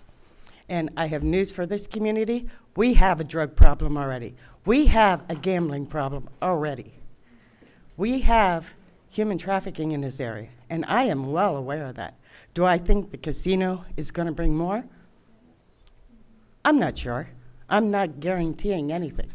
But you can't live with blinders and not see that that's already in this community. I personally have a family member with a gambling addiction. But I went up and I toured and spoke with their director of compliance, Alex, and he told me about a self-exclusion list that they have and how strongly they enforce that rule. They have cameras everywhere, and they are constantly monitoring that floor. And they are constantly monitoring the people that come in there. And right now, I have a sick husband at home, so I'm rushing to get through this so I can go home to him. But I am for the casino because it will bring a lot of jobs to this community. But I think people are stressing on issues we already have in this community. And I wish we didn't. I wish there was ways we could fix it. More police may help that. The casino could bring a bigger police force, a better fire department, better road conditions for our neighborhoods, and better tax revenue for our community. So I am in favor of this casino. And I'm sorry, but I'm cutting my speech short. Thank you. Thank you. Ivy Fasco with Kathy Marinelli on deck. Good evening, everybody. I'm here to speak as a person who has a lot of experience with casinos. I come here 6 years ago now, from New Mexico, where we had a lot of casinos. And I actually worked for one of the companies that ran one of the 2 casinos in our town. Although I didn't work in the casino, I was in charge of the construction area. But I'm so surprised to hear people hypothecating all these horrible, horrible things that they feel are going to come from a casino. Now, I'm not sitting here with my blinders on. I know that things will come. I know that we already have them, as our last addressee said. But I don't think that we should allow those to be blinders to all of us when we think about maybe the benefits also that we can get. I think that although it wasn't brought up by our gentleman who addressed us earlier, the casino has a very active program, to my understanding, about taking care of people with gambling addictions and or with problems in the community. And I guess maybe we should hear more from you guys about that. I don't know if we have time for that tonight. But one thing I'd like to know is I'm an ex-smoker, and I wasn't able to really understand from what I saw on the internet about whether people are allowed to smoke in casinos. Are they? I know they were in New Mexico, but I don't know what the rule is here. Yes, they can. And I assume you have non-smoking areas as well. So I guess that's partly good. And the other strongly negative feeling that I had before I came to my positive feeling was about the people who may have a gambling problem. And or a drug problem, but you know, the gambling is the most direct association. And as I thought that over, I really ended up feeling like there wasn't, I can't make up somebody's mind for them, how they're going to spend their money or how they're going to, what they're going to do to, I don't know, to run their life. So that I ended up feeling like there was nothing I could do about that. You know, if people are going to be gambling addicts, they're going to be. And the programs that are in place, I hope, will take care of them. And they apparently have been having some positive effect, as noted in all the other casinos that are around the state. So those 2 points aside, the smoking and the people who can't afford to gamble but do, I think that the revenue is needed for our township. Oh, thank you so much. I thought I'd gone off there, but I think the township could use the revenue. And I'll tell you, you know, there are a lot of other gray hairs here, but I'm going to speak as a retired person who's on a fixed budget and say that I do appreciate the amount of revenue that the gaming has brought into our Carnarvon Township, let alone the rest of the state. I think in 2017, the stat was that we got $1 million in gambling revenue directly assigned to Carnarvon Township, which amounts to something like $673 per person, that reduced your taxes. That was a direct reduction to your taxes. Whether you know it or not, you all say you think you don't see any benefit, and I didn't know about it either. So once I had gone on the internet and started researching, well, what is the benefit? It's not just the amount that we'll get from the gaming, from the what do you call them, the slot machines and the tables, you know, but there's a broader sense of money that we get assigned to us through the state's program. So anyway, I love our little Carnarvon. I mean, I love it because it's rural, and I think that, you know, the township has been growing more and more as time has gone by, and this would just be yet another thing that adds on to the township. I think that these guys will be probably good corporate citizens, and that Penn National seems to be, a solid company that has good economic growth and management. Thank you. Thank you. I I ask you to rule in favor of. Kathy Marinelli with Celeste March on board.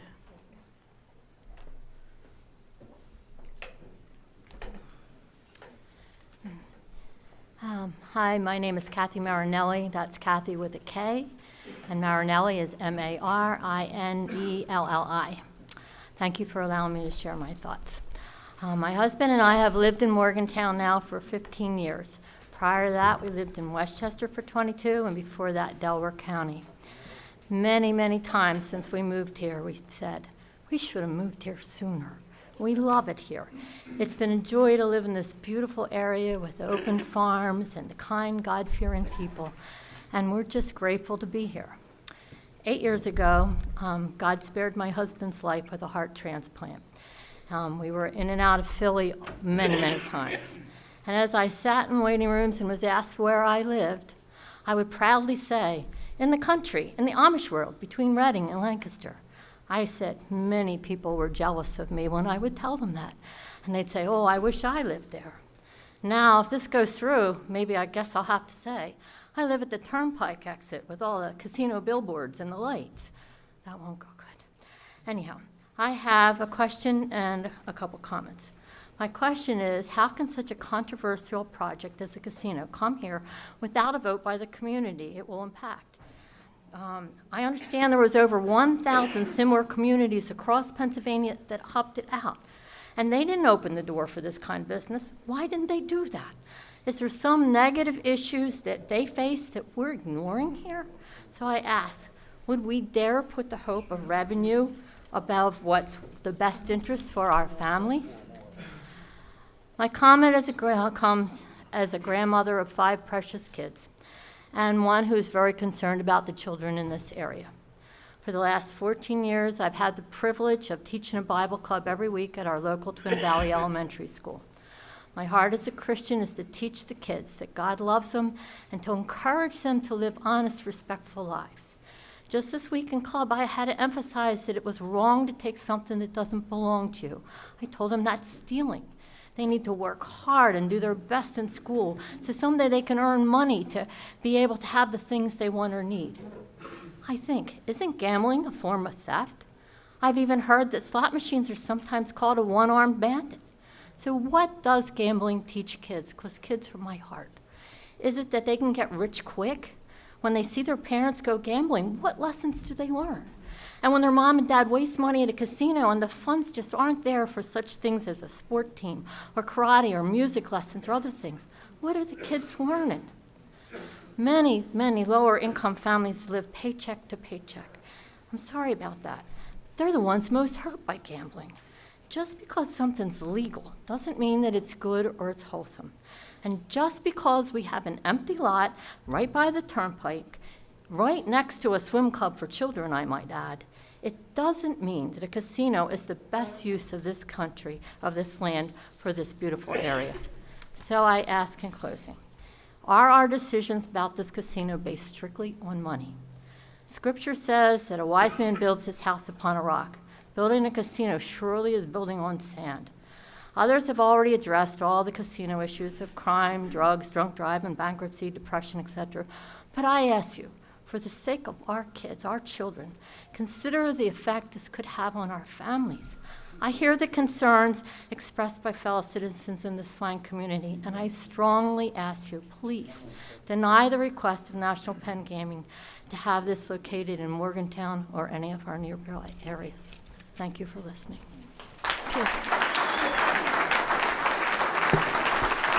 Celeste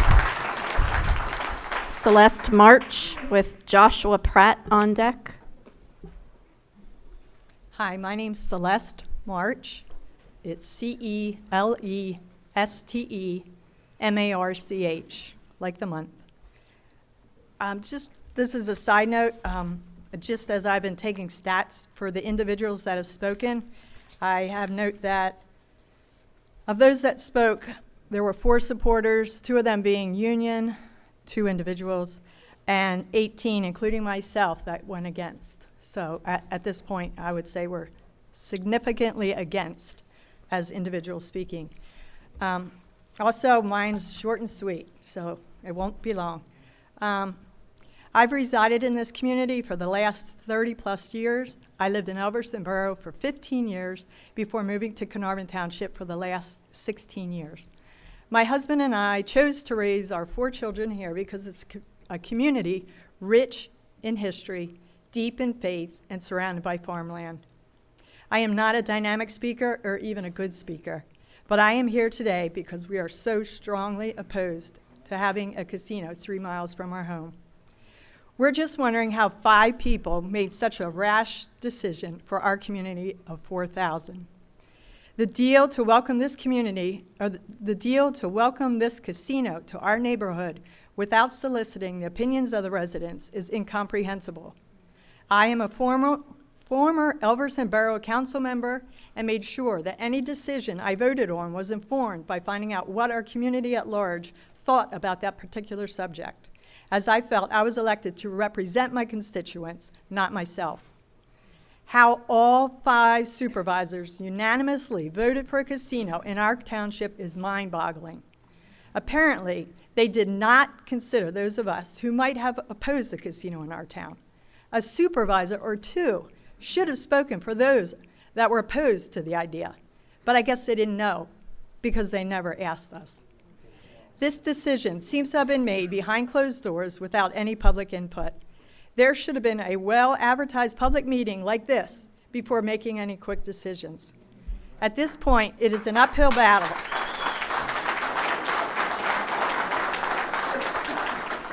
At this point, it is an uphill battle with significant apathy for those against the casino. Many residents feel it's pointless to fight because they feel deceived. Now we are up against time and a well-oiled machine known as Penn National Racetrack, who now holds the reins to our future with their money, power, and greed. Casinos destroy marriages, steal from families, disrupt communities, devalue properties, and promote alcohol consumption and sex trafficking. I will not go down without a fight, and we can only pray that if it comes to fruition, that it will close down as quickly as it came in. This casino is not something we want or need.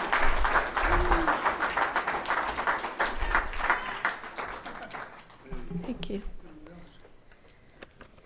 Joshua Pratt with Philip Whitman on deck. Hi, I'm Josh Pratt, JOSH, I'm a union electrician with the IBEW. I'm also a veteran of our military, the U.S. Army.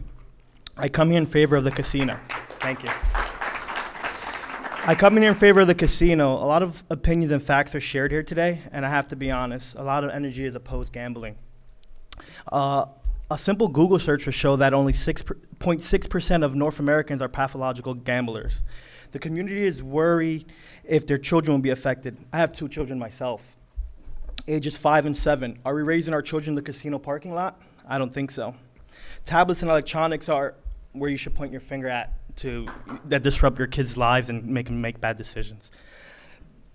Penn National was born here in Wyomissing, PA. They have how many? 42 other venues? This isn't their first rodeo. The revenue will help many of our local community problems. 20 years since taxes were raised, I find that very fortunate, and so is the community to have this opportunity to keep it that way. That is all. Thank you for your time. Thank you. Philip Whitman.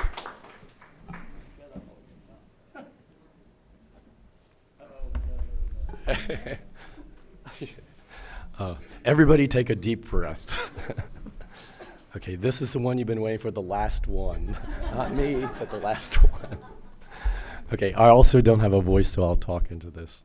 Okay, this is kind of some history. Okay, Philip please. with one L and Whitman with no H, W-I-T-M-A-N.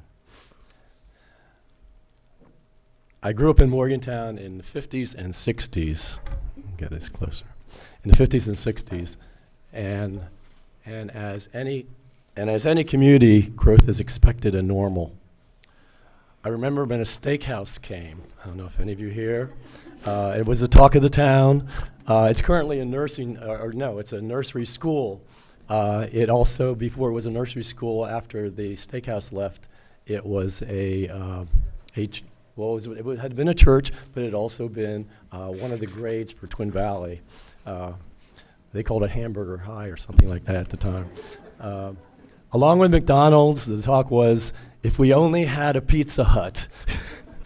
I don't know if you ever heard that, but I know when McDonald's came, we were thinking, well, we need a Pizza Hut. We could be fulfilled with a Pizza Hut. Then the gigantic Morgantown Outlet Mall, or MOMS, as those of you that are familiar with the area, that came in, and it's now an enclosed space with limited vital use. It's a huge space, but it's pretty much empty. We heard of a trash to steam facility, the New Morgan Victorian Village. Anyone? Disney World East, never materialized. That was all in the supposedly on the surroundings of the old Grace mine. Many businesses, including industries, thrived here, while others did not. Many of these have contributed to the productivity of the surrounding area, and others did not. Some never materialized and others were short-lived. The news discovery of the possibility of a casino coming to Morgantown through the local Tri-County newspaper, and I believe that was just about 4 months ago that was the first that anybody heard anything about it. It caught many people's attention, but many people thinking it was unlikely, gave it little thought to the real implications of having a casino in our community. What is the product of a casino? Who and how does it benefit, and who does it harm? It appears now that the deciding whether or not a casino comes is in the hands of the Pennsylvania Gaming Commission. I was part of the first class to graduate 1965. Actually, my elementary school is just not here anymore, but I went to elementary school in Morgantown and walked there. But the first Twin Valley High School, I was the first class, I was a member of the first class that graduated in '65. And that's starting from 7th grade there. After college, I taught high school biology for 34 years at Garden Spot High School, and I've always focused on the importance of science in our daily lives. Throughout my adult life, I've always been aware of how addictions affect many people's lives, along with increasing opiate usage and deaths. The scientific community, through a lot of research, is now aware how the brain responds to pleasure with its own chemistry. Endorphins, and you're familiar with those, and endorphins. That can set the stage for addictions, and for some people, casino gambling is now understood to be responsible for gambling addictions that can destroy people's lives. This is science, and despite some of the leadership in our country today that ignore science, truth needs to come out. Casinos may look very sparkly inside and out, but there is no tangible product of a casino that can truly benefit our surrounding community. A casino coming, is out of character for our particular area, and I believe that the majority living here, a business that's not wanted. We're more than the nearest turnpike exchange on someone's GPS. Thank you for your attention. Thank you.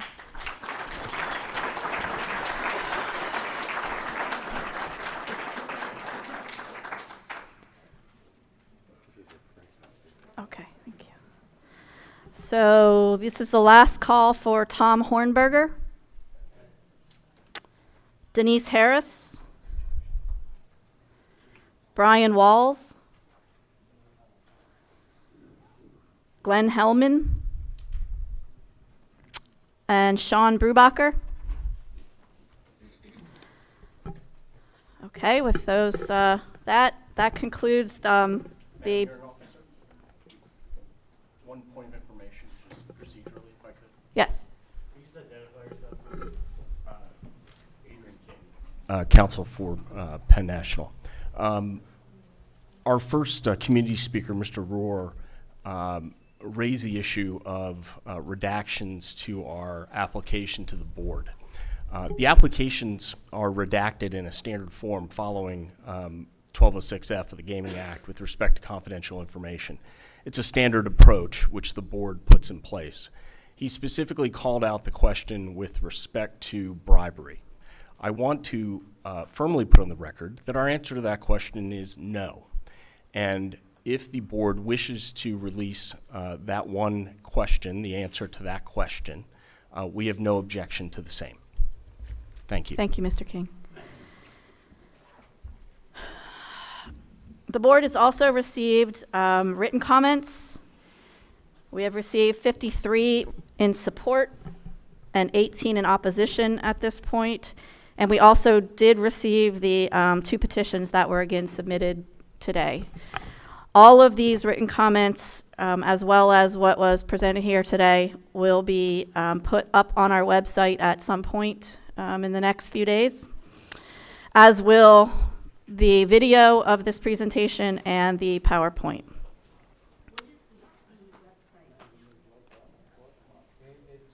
It's gamingcontrolboard.pa.gov. If you Google PA Gaming Control Board, it'll take you right there. So the record in this matter will remain open, and the transcript, as well as all the written comments received, will be given to all the board members for their consideration. Then the board, at its convenience, will schedule this matter to be heard at a future public board meeting in Harrisburg. I wish to thank the staff here at Carnarvon Township for their help with arranging and holding the hearing in this room today, for all of you coming today, and for your patience and your cooperation. The hearing is now adjourned. Thank you.